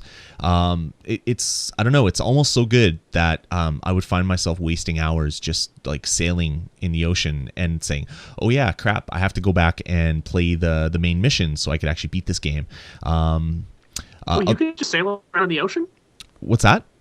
You can just sail around in the ocean? Well, you have to start a mission, but yeah, you're sailing around on the ocean between different ports and things like that. So cool. It was really great watching you play those naval battles. They were exciting as hell. And there's this one mission where you're basically you're in a storm, and the waves, they must be like 70-foot swells. And kind of the sense of vertigo when you're on the edge of this wave and then it crashes down. I haven't seen visuals like that in a game in a long time, and I was playing with my kids, and they were like kind of they were on the edge of their seat, like kind of just staring at the visuals on the screen. So I love the naval simulation. I can't even speak now. My tongue's getting fat because of all the fun stuff in my system right now. Other things with the game are great. The running through the trees. Assassin's Creed has always been good about climbing and kind of the free running around the cities, like jumping over barrels and things like that.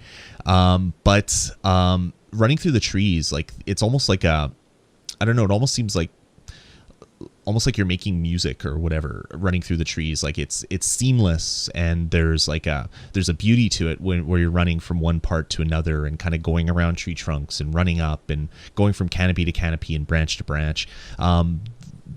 That part of the game was really kind of impressive to me, because the free running stuff is always cool, but adding this like extra little bit of free running was really neat. The first time that I ever took on a bear, kind of scared the crap out of me. I was kind of hiding in a bush, about to assassinate somebody, and this bear comes and just like wrecked my crap. Basically just destroyed me with one hit. There's so many good aspects about this game and so many good parts about it. And the one really interesting thing with the way that I played through this on the Wii U is I'm kind of an achievement whore. We've talked about that on the show, where I spend a lot of time like replaying missions to get like perfect 100% synchronization on my missions. And since I was playing on the Wii U without having any achievement system, I didn't do that, and I actually almost enjoyed the game more for it, because I was doing that on when I was playing Liberation. I was like, oh crap, I didn't do this, so I'd restart the mission, and then about halfway through the game I was like, you know what, I'm just gonna play the game, and then maybe I'll go back and get this stuff after. And I enjoyed the second half of Liberation even better. So I don't know, maybe this kind of set me right. Maybe I won't be such an achievement whore going forward with this. But yeah, the game. It's good to be an achievement whore. You should ask Tom and I. I've been chasing Tom's achievement score for like 3 years. Yeah, it's really haven't been chasing very hard. That's true. Well, hey, you know what? I'm at like 32,000 or 33,000 now. I'm about 10,000 behind you. So, you know, that's if you don't play another Xbox. Exactly. If you don't play an Xbox game in a decade, I might be back up there. Yeah. We've already talked about our achievement stuff, Jeff, where I haven't played my Xbox for, 2 years now, pretty much. And we're almost tied. So that might say something right there. You son of a bitch. All right. So anyway, that's Assassin's Creed. It is a great game. There are bugs. There are fall through the ground. Like I did this one. I was playing. I think it was yesterday morning. I was playing. My kids were watching. They were playing some stuff in the basement, and I was diving from a tree to assassinate somebody, and I was basically jumping out of the tree right on top of a guy about to stab him, and next thing you know, I flew about 150 feet in front of the guy and then went right through the ground. And it's just like, what the hell was that? So there's some really funny bugs. There's some really annoying bugs. Horse riding. horse riding where you get stuck on like a little tuft of grass. It's like it's a freaking horse. Step over it. Like you can't cross streams in some areas because your horse is apparently afraid of water. Things like that are kind of annoying, but I don't know. It does so much right that it makes me kind of have some difficulty kind of really criticizing it at all on those little bits of the game. So I'm really interested to see where the game goes from here, because the ending is great. There is a little bit more game after the credits. If you can actually sit there for the 35 to 40 minutes that the credits take to complete, which was really annoying.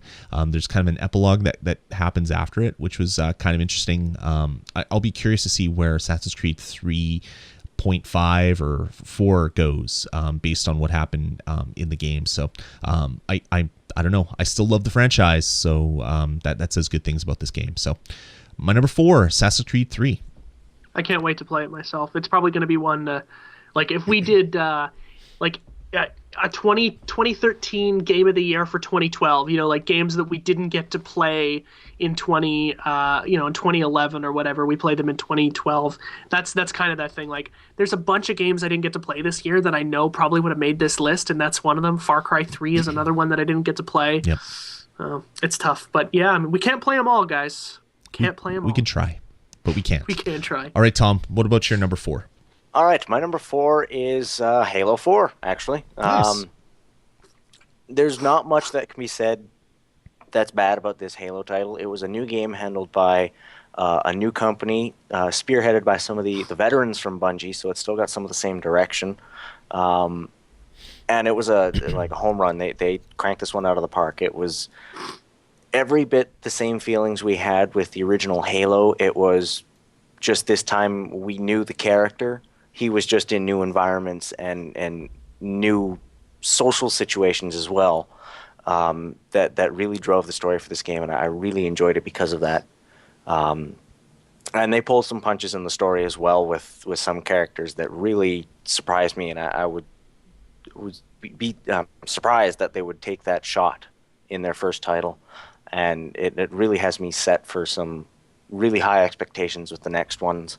And the multiplayer, as Jeff was saying earlier, it is every bit as solid as any previous Halo title has been. Its multiplayer is a fallback game without a doubt. If you ever need a game to play that you know that people are going to be playing, Halo 4 is one of those games that you can play at any time and there'll still be people playing. It's just a great game for me, and I'm sure Jeff is in the same boat here with this one. It's the multiplayer experience. Just when you get that, hey, do you want to play some Halo 4? It's just, you get that text and you're like, I'm there. Let's play Halo. It's hard to say no, but you have a lot to me lately. I have a lot, but that's because I hardly touch my Xbox. Now I'm on my Xbox again just because I was out visiting my brother, and Halo 4, it's split screen. Oh. What just happened in there? Haha. There we go. Oh, okay. Did you pull the cord out or something? Yeah, it caught on the desk. Anyway. He was so excited about Halo 4, people. You don't understand. Oh. No, was that a premature disconnection? Is that what that was? Yeah, that's what it was. It happens once in a while, guys. We don't like to talk about it, but it exists. We don't like to talk about it. But I was out in Edmonton, and I brought my Xbox Live Gamertag with me because I know my brother has an Xbox, and it was the only game we actually sat down and played several times was Halo 4, just because we know we can. Split screen Halo 4 is still just as fun as your own screen. Halo multiplayer in any form is a great game to fall back to, and it's renewed my love for it. Definitely. Cool. You son of a bitch. I just asked Tom in the chat because I didn't want to do it on the show. I was like, Tom, you want to play Halo 4 after the show? He responds back, no. That's awesome. What a jerk ass. All right, okay, Jeff, your number 4. My number 4, one that we've already talked about, Mass Effect 3. It's funny, we did 2 years ago when Mass Effect 2 came out, both Tom and I had it as our number 1 game. But there are 3 better games this year that had to push it out of the way. But Mass Effect 3 is these last 4 games are so close to each other that it's really even hard to rank them. If you had to do it, it would be like, they'd all be tied for second, and then my number one would be the definitive number one for me. But Mass Effect 3, you know, I don't want to say too much about it because we already did. Fantastic game. Gameplay's unbelievable. Great gunplay. You know, they made a lot of improvements to character movement in action scenes that make the gameplay even more fun and more entertaining. There are some parts that fall a little bit flat, but overall, the game's scope is, you know, it's so dark, it's so grand. I mean, you really do feel like the Earth is about to be destroyed at any time, and you need to be fast to get back there to help it. And the places they send you and the missions that you do are some of the best I've ever played. In like my history of playing video games, there are some moments in Mass Effect 3 that are like really just jaw-dropping moments. In fact, in Mass Effect 3, there are probably more moments that have made me stop. Actually, let's just call it the Mass Effect trilogy. There are more moments that have made me stop and think than probably any other game series I've ever played. I mean, it is just chock full of tough decisions, amazing set pieces, and great action, and a really fantastic story, all intertwined. Like Tom, however, it's one that I have not gone back to yet, because I think we both approach the game in the same way. If I'm going to play Mass Effect 3, I got to go back and play 1, and then I got to play 2, and then I got to play 3. Yeah. So for me to play Mass Effect 3 again, I've got to devote 2, probably 3 weeks with my schedule at least just to get there, and then I can play the game again, you know? So it's a tough sell for me. I can't just go back and play 3. There's just no way I can do it. I was like, well, I got to do another character. I want to see those changes come to fruition, right? So, or those choices come to fruition. So it's one that like I really want to go back and play. I've beaten it once, and then I beat it again, the last section from the Cerberus mission forward until the end, so that, you know, I could see the changes they made in the ending. And yeah, it's a really great game. And if you haven't played it yet, make sure that when you do, you pick up the From Ashes DLC, because it really adds so much to the game. It's one that one of the fall points on this game is that I think that From Ashes should have been part of the game, without it being DLC, because it's so important. But I think it's worth the money because just the reveal of what From Ashes is, just totally blew my mind. You know, like, oh my God, I'm going to get interact with this character? Are you kidding me? And then you do, and you're like, Jesus, this is insane. Like, we've just broken barriers here, and it's a really, really awesome game. And, you know, you can't not mention this. It looks friggin' gorgeous. It does. It's going to be one of those games that I believe is going to stand up. You're going to play it maybe a half decade, even a decade from now, and it's still going to look good. Cool. That's it? Number 4, Mass Effect 3. Awesome. I said I didn't want to say too much about it, and then I talked for 5 minutes. And then you just stopped talking, which was kind of awkward. I had to get some water. Oh, okay, cool. Parched. Moving on, let's get into my number 3. My number 3 for 2012 is Journey, a game that was already talked about. Wow. This one was almost my number 2. There was a bit of a battle tonight just before finalizing my list. And Journey is one of those games where very rarely will a game kind of touch me emotionally, where I kind of feel with a character, where it kind of like really like emotionally does something to me, like not crying or anything, but you kind of feel kind of for the plight of this character in the game. With Journey, I found that really kind of surprising, since the character doesn't really talk. In fact, there's really no talking at all in the game. The only communication with other characters is done through jumping and making the little kind of chirpy sounds that you can with your buttons. But just the story that it tells, and there's tableaus that you can find in the game that kind of explain the story a little bit more. There's like these little flying pieces of fabric, which are like these little animals or whatever that get really happy when you set them free, and they fly around you. And it's just like the world itself, and just the, I don't know, kind of the wonder that is the world of Journey was really kind of amazing. And as Jeff was talking about, right after playing, I basically played it on right around launch day. I think it was like the day after or whatever, because I really loved Flower and wanted to see what that game company could do. After playing it and beating it in one sit down as well, I was joined by two people. And I didn't really even notice that there was two separate people in my game. But just kind of the journey that you went on, blah, blah, blah, that's the name of the game. But it kind of the emotional journey that takes you from the start to the finish. I really had to get my wife to come and sit down and play the game. She used to be a pretty big gamer. She doesn't really play games as often now just because she has a lot of other things to do. But I wanted her to play and experience this. And just watching her get stuck at parts where I got stuck, and then having some random person that joined your game kind of help her through it, through like inaudibly, or without spoken word, but with like chirps and jumps and things. And just seeing her get like really upset when she lost some of her cape because it was taken away by the big dragons, and get to the end all the way to where she was basically battling right near to the end of the game. And I could just see like kind of the fear and stuff on her face. It was just like, holy crap. So this is a non-gamer, well, a gamer, but a non like hardcore gamer. And it really kind of touched her as well. Just kind of amazing, and it just kind of shows where games are going with kind of the storytelling, and how they can really start to evoke emotions now that aren't just like murder, death, kill, rage, like the shooters can bring out of people.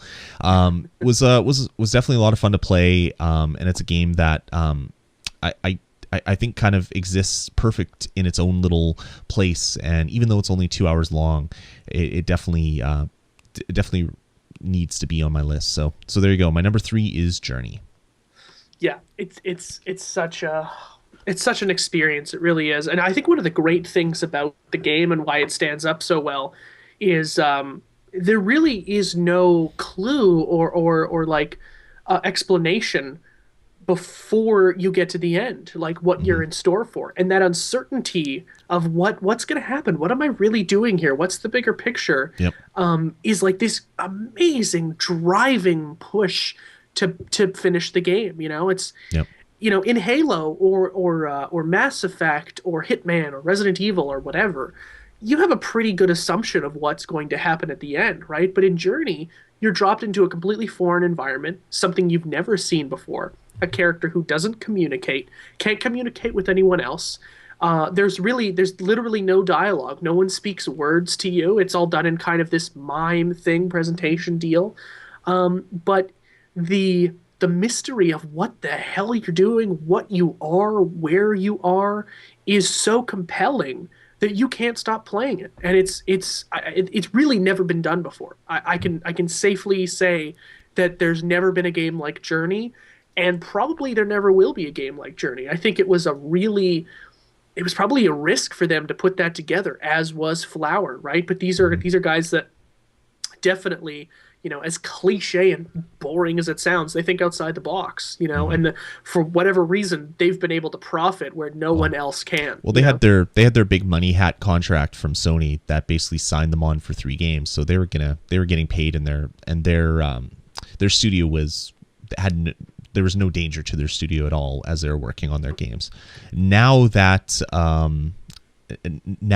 basically that contract is over, I would be really surprised to see if another Journey-like game comes from them, which is really kind of sad. It was pretty amazing. But yeah, like you said, like the story wasn't really told to you. You could kind of guess what the story was by finding the little tablets that were hidden around the level, or the cutscenes that were between like level to level. But other than that, there was really no storytelling in the game. Yet by the end of the game, you know the full story of Journey. It was quite amazing. Actually, you know, before we move on, I kind of want to ask you this, because there are really two different camps of thought here on the ending, and I sit in the area where.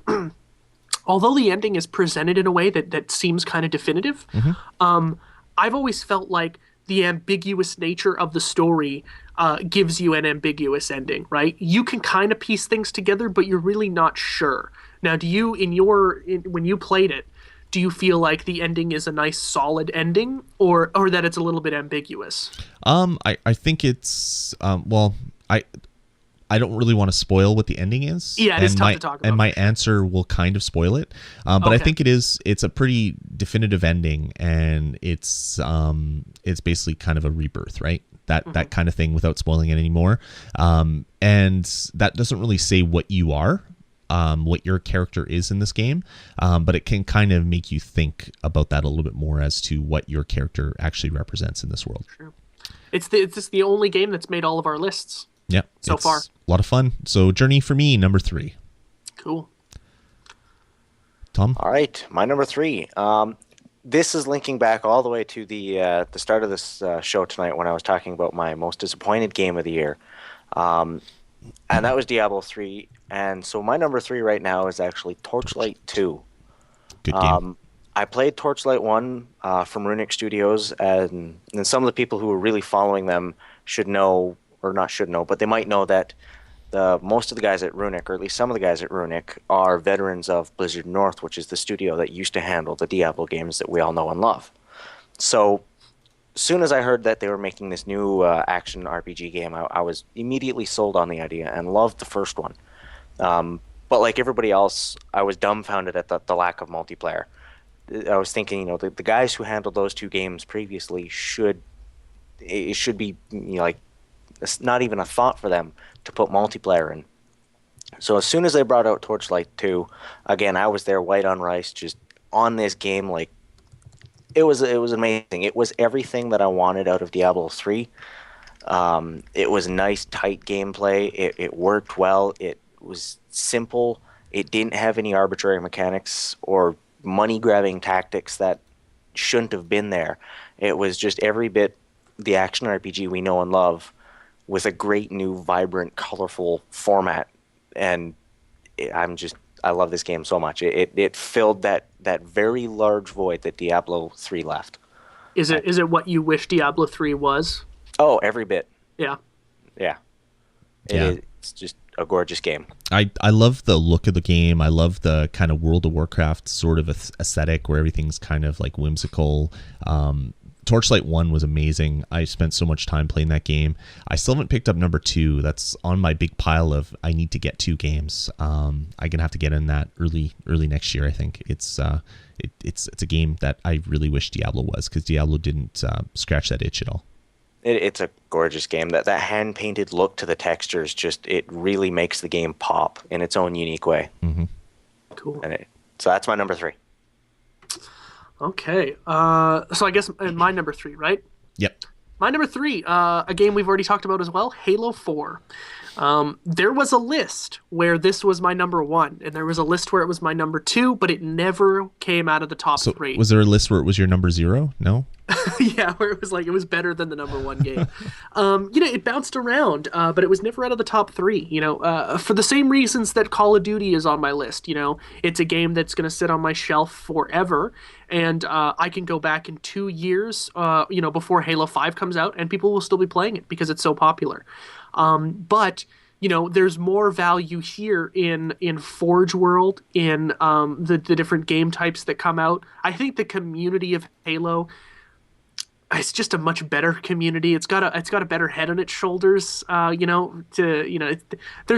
a lot less defamatory, ignorant hate speech on Xbox Live if you're in a Halo 4 game, which sounds weird because that's kind of where that talk started. Mm-hmm. But it really is a solid experience. The campaign, when we reviewed it, I had trouble with the campaign, and I still do. I don't think that it presented as grand a story as it should have, but it really is some great action. There's great gunplay. You're doing a ton of stuff. I mean, granted, it does kind of come down to like, go here, press this button, go back, go there, press that button, go back. But it's fun, and the environments are great. It's a gorgeous, gorgeous game. 343 had a massive, they had massive shoes to fill. Getting, a main story numbered Halo game as their first game as a development company. And as Tom said, there's a lot of the veterans that took control, and they were like, listen, here's how the game needs to go. But, a lot of Bungie wasn't there. and they definitely exceeded all expectations that I ever had about Halo. I mean, it was a definite buy on launch, and I think that it's one of the best games I've ever played. Third best game I played this year for sure, but there really isn't that much that separates it from number 2 or from number 1 on my list. It's just a phenomenal game, as Tom would say, and it's Phenomenal. yeah, phenomenal. It's just really, really good. And Lloyd, again, I know that if you buy one more game, you're going to get a divorce. I think this game might be worth it. Yeah, and like I've said many times, this is the only Halo game that I haven't bought at launch, and it's really kind of sad, but there's just too much coming out at the time. But I really need to pick it up now, especially since it's on sale for the holidays. I mean, it's like $40 everywhere pretty much. Oh, so, wow, even better. Yeah, I need to go do that. Just Definitely. trade in some games, man. I know you don't like to do that, but I don't do that. do you even keep games that you hate? For the most part, yeah. Wow. Dedication. Tom and I give away games we love to get more games. Yeah, I try not to. I keep some. There's certain gems that I've held on to, like all the Mass Effect titles, Alan Wake, stuff like that. Hasn't left my collection. Yeah, there are some that definitely won't leave my collection either. But then there are some that's like, it's a coin toss. I'll get a new game for it, whatever, as long as I don't get a game that sucks, right? I hate trading in a game I really, really like for a game that sucks. Yeah, that's my one worry. And actually, I used to trade in games every once in a while, and I would always get burnt where I would trade the game in, and I'd want to play it again like a month or a week after doing it. So yeah, unless I can help it, I don't trade games. Unless, there's absolutely no way that I'm ever going to play them again. So we've only got 2 games left here. I was going to propose, I don't think we should take another break. We should just go right through until the end. Is that okay with you guys? Sounds good to Fine me. by me. All right. Well, let's start it off with my number 2. My number 2 is a number 2. It's Borderlands 2. Loved the first one. Loved the second one. Played so much of it, in fact, that I had to give it a break because I was starting to see little fountains of numbers flow off of people's heads as I was walking around the city. It's great. It's if you've never played Borderlands, it's kind of like a mixture between a first-person shooter and Diablo, where it's kind of it's a loot-driven game where you basically shoot things until a fountain of stuff flies out of them. You pick up the credits, pick up the weapons, and go shoot other bigger, badder things. The thing that makes Borderlands 2 kind of unique and something that I really love is the art style. It's kind of like a cell shaded sort of aesthetic. It was done really well in Borderlands. It's way better in Borderlands 2. Just the game looks that much more polished. And you're basically running around a post-apocalyptic world where you are trying to kill everything that moves, and you're there to have a laugh while doing it. The writing in this game, the audio is so well done that if you're not laughing every mission or two, there's something wrong with you. The different character classes in this game are really great.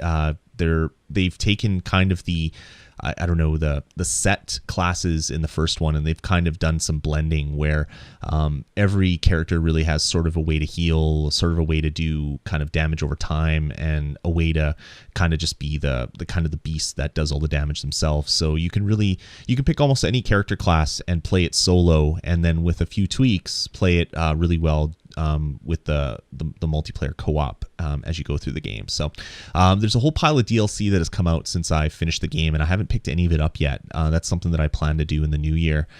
So I played a whole crap load of this game when it first came out, and now I'm looking forward to like another 15, 20, 30 hours worth of DLC content and more multiplayer to get in there and play through all that stuff again. So love the game. Still love it. Want to get back into it soon. And Borderlands 2 is my number 2. Awesome. Okay. It's over to you, Tom. Over to me? All right. Well, it's a game that you guys have all heard a lot about tonight, and my number 2 is actually Journey. Oh, wow. There we go. Oh, wait, so you didn't say it before? No, I talked about it briefly when you brought it up on your list. But okay, I said that was the one on everyone's list. I thought that you had said it, but I guess I kind of predicted the future. Well done. It's there's not much that can be said after everything Jeff and Lloyd have said. It's a fantastic experience, and one that's powerful and with very little said and very little actually shown to the player, somehow manages to tell a huge story and a, an interesting one at just fantastic. You don't know what's going on. You get the gist of this culture, and there's that ambiguity there that Jeff's talking about at the end as well is just another great aspect to this game. Playing with another person, or what you think at the time is one person, but could end up being 5, 6, 7 different people, is interesting when the only way you can differentiate people is if you happen to pay attention to their note sound that they play. When they do their little chime, that image pops up. That's the only way you can differentiate between people you've played with in the past. And it's interesting. It's just a nice touch to an otherwise quiet game. That's not to say the music is anything that shouldn't be talked about either. The music in this game is fantastically well composed. Yeah, I don't think that's something we touched on. It really is like amazing. Like I don't know if the soundtrack's available, but if it is, it's something I should download. I know it's on Groove Shark. That's where I've been using it lately. I've been playing other games. Just earlier today, I was playing FTL off of Steam, Nice. and the music in that game wasn't really all that needed to be listened to. So I just muted that and threw on Journey while I was playing, and just as the music was going, remembering these very powerful scenes and all like the great views that this game has, and it's just amazing how well connected the music is to the visuals and the impact that the game can make itself. It's very well done, and that's a lot saying that I really didn't like Flower or Flow at all. That this game just floored me so absolutely. Mm-hmm. And it's higher than it's higher on your list than it is on Lloyd and mine's list, and we really enjoy that developer as a whole. It's one that definitely made an imprint on you for sure. This game, I can't say enough. I was just talking my brother's ear off about this game that yeah, you saw earlier today on Facebook that I sent him the links to the soundtrack and the video walkthrough just so he can see the game and experience it in some way. It's just amazingly well done, and there's only one game that can beat it for me. Yeah, Clay in the chat room just said Journey soundtrack is on iTunes for $5. And I guess while we're about doing our number twos, when I'm finished talking with mine, I kind of want to ask you guys before we get into our favorite game of the year, what is it about the number one game that makes it have that spot? Like, how close are your number two and your number one games, right? Like, what could have your number two done better to be in that number one spot? So that's the question I want to ask if you want to think about that. I'm surprised it's really that high on your list, Tom. That's It was just, the game blew me away. Like, absolutely. I choked up a bit even when, like, at the end of the game, like, it was just that powerful of a gaming experience that I didn't think I could have. Interesting. All right. Well, okay. My number two, everybody who's been listening to this show since Lloyd and I started it here on the VG Podcast Network is going to cringe when I say it, but MLB 12, the show, and I'm going to do double duty both on the Vita and on PS3. Man, there really isn't much I can say about this game that I haven't already said 1,000 times. It's the best sports game I've ever played in my life. And again, I'm a massive, massive baseball fan, and it's just really... Trevor is saying it's the only place the Jays will ever win the World Series. He might be right about that, but this year could be the year. But it's such a fantastic game. It really does everything right presentation-wise to put you in the hot seat, to make you feel like, you're the GM, or you're just this player, or, you are the franchise owner. It's fantastic. Everything about it is amazing. There's nothing I hate about this game. There are a few things I don't like. The trade system I don't think is all that great. And when you do win the World Series, there's literally no fanfare. Like, your team goes and hugs each other, and that's it. There's no, like, big grand song and dance or anything like that. You just won the championship of your league, and all they do is high five. And then you just fade, and it's like, okay, now it's time to start the off season. I'm like, what? That's it? Holy. But it's such a fantastic game. I can't say enough about it. It's one that if they weren't doing any more of these, I would never get rid of, because I'm already about a third of the way through the 2013 season. It's something I'm playing. I played yesterday. That's how much I like it. They are doing MLB 13, the show, and I've been following the news of that almost every day when there's something new to come out, and it's something I'll pick up on launch. The game is fantastic. It's, in my opinion, the best baseball game ever made, best sports game of the year. And, if it wasn't for my number one game affecting me in such an emotional way, MLB 12 The Show would be my number one game. So MLB 12 The Show, number two, probably didn't surprise anyone at all who has been listening to this show. Exactly. Yep. All right, moving on. Let's get into our game of the year. But before we do that, let's answer your question, Jeff. Yeah. For me, my number one, my number two, and my number three were really, really close to each other. They were almost a toss-up. Number one was always at the top. Like, when I first started thinking about game of the year, that was my number one. 2 and 3 were kind of interchangeable almost, just for various criteria. Mainly Borderlands 2 is my number 2 because I played it for so long that I really got the value out of it, and I had a lot of fun playing like co-op and all that stuff. I don't think there's much that any game could have done to supplant the number one game on my list this year. Cool. What about you, Tom? I just got to say, for the sheer amount of time that this game consumed when it first came out, I'm checking it out on Steam here, and I haven't played it for a couple weeks just because I've been buying a lot more games, but I've played 50 hours of this game in a single playthrough. And any game that can garner that much of my time immediately is already leaps and bounds ahead of any other game that's going to be on my list. And this one places some values on certain aspects in the game, which I'll explain when I talk about it, that they really make the impact of when those are lost felt. Interesting. So, all right, Lloyd, take it away. All right. Well, my game of the year for 2012 is a game that we've talked about a lot on the bonus stage over the last 6 months, and that is The Walking Dead. And this is the full series, no one chapter. It's the whole shebang. I finished it up about a week ago. I finally had gotten it in my mind that I gotta finish the game. It was one of those that I didn't want to see end, so I didn't really want to play the last chapter, just to kind of artificially extend the enjoyment of the series that much further. But I jumped into chapter 5, right? Chapter 5? Yeah, chapter 5. Yeah, that's the final one, yeah. And I gotta say, from the first 2 minutes in, after kind of the previously on The Walking Dead, and you basically have to make a hard decision right away, and then it's one stupid dumb decision that affects the rest of the game and is so hard to do for the rest of the game. Like, it's one hard, hurts you deep in your guts decision over and over and over again, and that's kind of like a little sort of microcosm of how the whole game it was. Like, you're always making these hard decisions. Sometimes you have a few seconds to think about it. Other times where it's like you have no time. You have to hit a button and just kind of live with the consequences.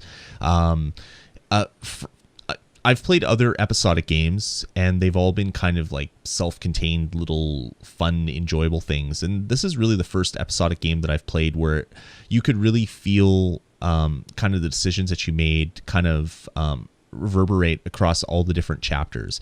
Like, you make a decision in the first game, which characters are talking about throughout the whole rest of the series. A person will die in one chapter, and you have to kind of think about it for the rest of the game. It's like, oh crap, if that person hadn't died, would things have happened? Of course, the ultimate thing is they had to die. Someone is going to die in each game, and even though it seems like you could have prevented it, there's certain people where you just couldn't prevent their death.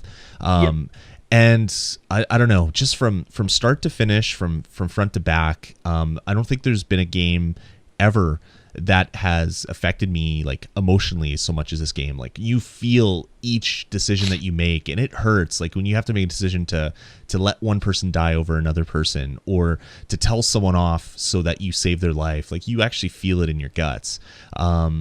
I think that's one of the great things about the game, right? Is that a lot of people got mad that like, okay, well, I went to save this guy, but it doesn't matter what I did, you know, that guy's still going to die. But the real point of it is that some of the decisions are locked and already set in stone. But the ramifications are that other players are going to look at you differently. And that's way bigger than saving somebody's life. Yeah, exactly. And it's and even more than that, it's like you make these decisions and you want someone to live, but they don't. And it just kind of shows kind of the bleak and like just kind of like crappy world that these people are living in. Like it doesn't matter how much you want someone to live. There's just times where they're not gonna live. They're gonna die. There's nothing you can do to prevent their death as much as you want to.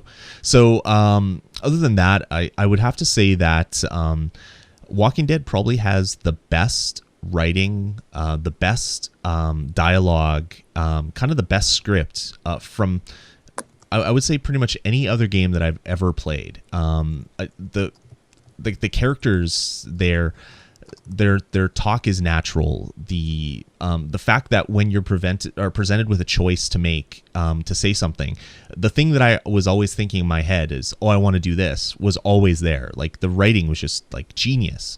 I think like, I don't know, the Walking Dead game probably, I don't know, it probably tells more of the Walking Dead story than the comics or even the TV show. Like it's almost the perfect medium to tell this story because of the interactive nature with it. You're not just sitting there reading something that is like really like, I don't know, 12 sentences done over like 25 pages for a comic book, or that you have multiple different writers kind of meshing and blending together to have an episode of the television show. I don't know, it's there's something really special about this game, and with the kind of cliffhanger that you get at the end of this game, and with Telltale saying that they are going to come out with other seasons of this game, I can't wait. I hope I can play this every year, or maybe even twice a year if they get really adventurous, because it was so well done. I think I can agree with you on the kind of the best interpretation of the universe, if what you mean by that is that it gives you such a feeling of being there with those people, right? Like the TV show is dark as hell, and it's violent, but it's really tough for you to see yourself there, right? And the comic book is great and it's even darker, but it's not really happening to you. But your changes. And it's hard to tell a story across 25 pages where there's probably, I don't know, 2 paragraphs worth of text that is being told to you across the comic book, where in the game they have a whole bunch of dialogue. There's a whole bunch of different like little tells that these characters on the screen are kind of giving you when you say something. I don't know, it's a genius way to kind of tell interactive fiction, especially in a world that's been explored in a bunch of different ways, like Walking Dead. I don't know, I really just appreciated kind of the storytelling in this game, and it definitely has to be probably the best, I don't know, the best narrative in a game that I've ever played. Totally agree. Was there any chance that The Walking Dead was not going to be your number one? No, pretty much after the first game, it was going to be my number one. Like the first chapter, it just like punched me in the gut, and I was like, all right, I'm in for a ride for the next like 5 months or however long it was going to be for this game to come out. So Tom, you gotta play it, buddy.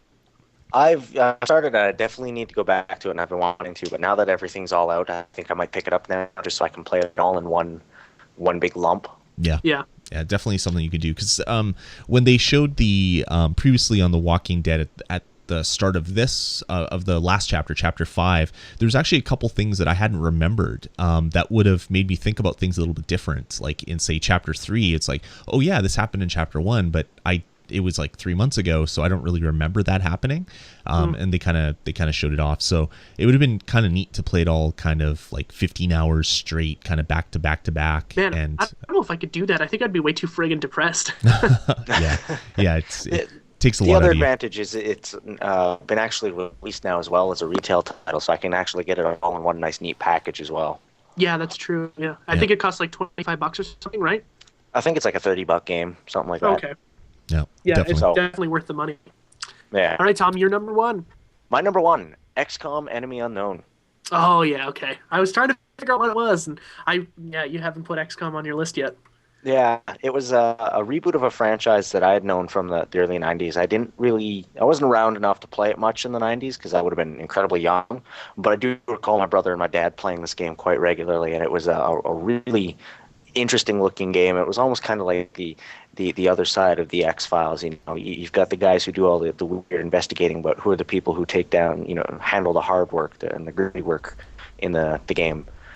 And it was a really neat take on that, and being handled by Firaxis, the guys who've been doing Civilization since its inception.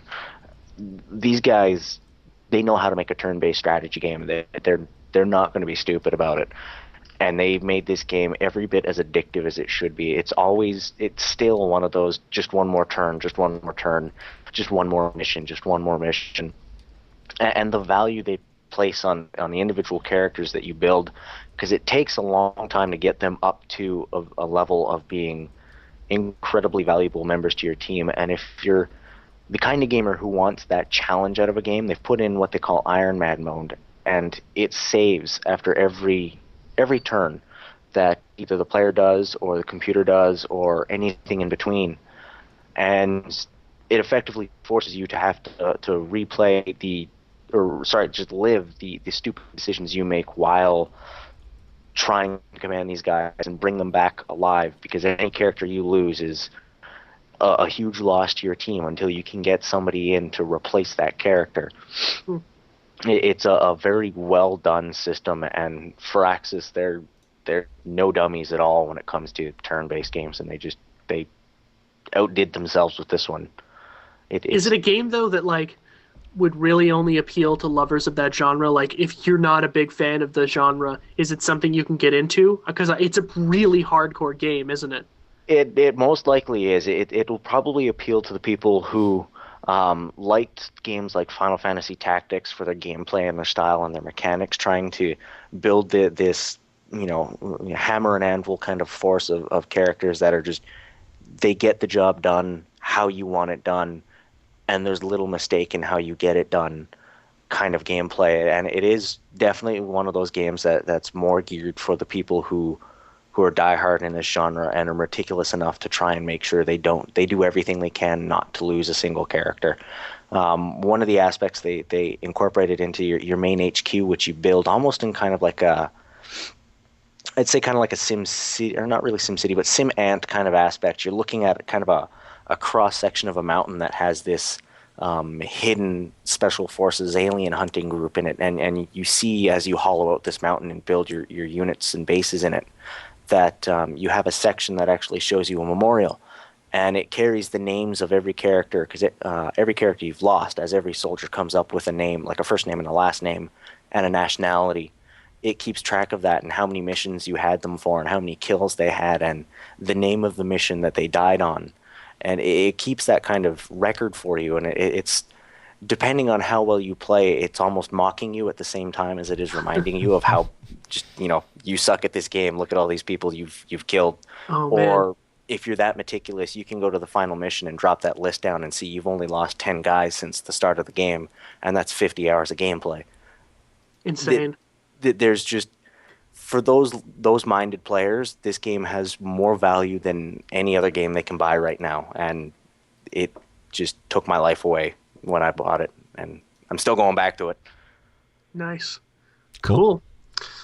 Okay, my number one, no surprise here. Also, same as Lloyd, The Walking Dead. I think my list would be much different if we had some sort of rule where it was each episode had to be its own entry. I'm pretty sure the last 5 games on my list would have been, okay, well, number 5 is Walking Dead episode 1, and then all the way down, it's and not to repeat anything Lloyd said, but I'll touch on some things that he didn't say. I think it's the best written child character that's ever been written in a video game. Yeah. What the hell's the girl's name? Holy crap. Clementine. Clementine. Jeez, I even forgot it. I wanted to forget because the game is so depressing. So well written that you forgot her name. She really is. She's voiced great. Her dialogue is really really fantastic. And I actually felt like the entire time, like, God, I need to protect this girl. I don't even know why, right? Like, but I need to protect her. You know, she's the future or whatever. You know, it's extremely depressing all the way through. And the way the game starts out is just fantastic, and it just keeps picking up momentum.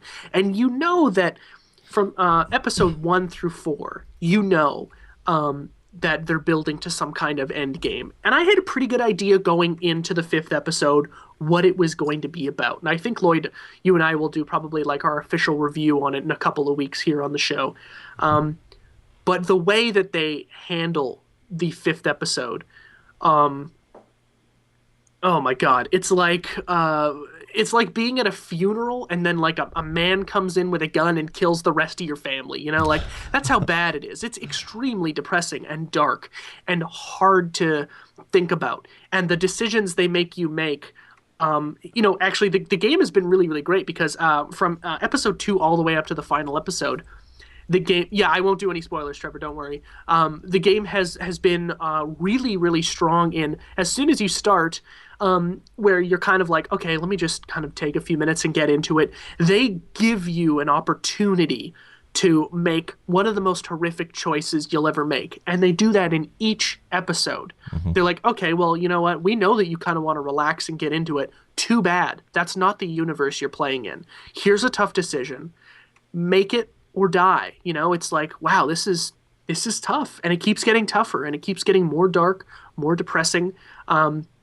Lloyd and I were talking yesterday about it a little bit, and there is a great piece of dialogue, a conversation that goes back and forth between a main character and somebody else that is literally edge of your seat dialogue. It is so stressful doing this last piece of the game, and it also ties in something that you basically started the game out with. Like it's bringing wrapping up the whole game into one experience, which is just like, holy crap, this was well written right from like the first paragraph.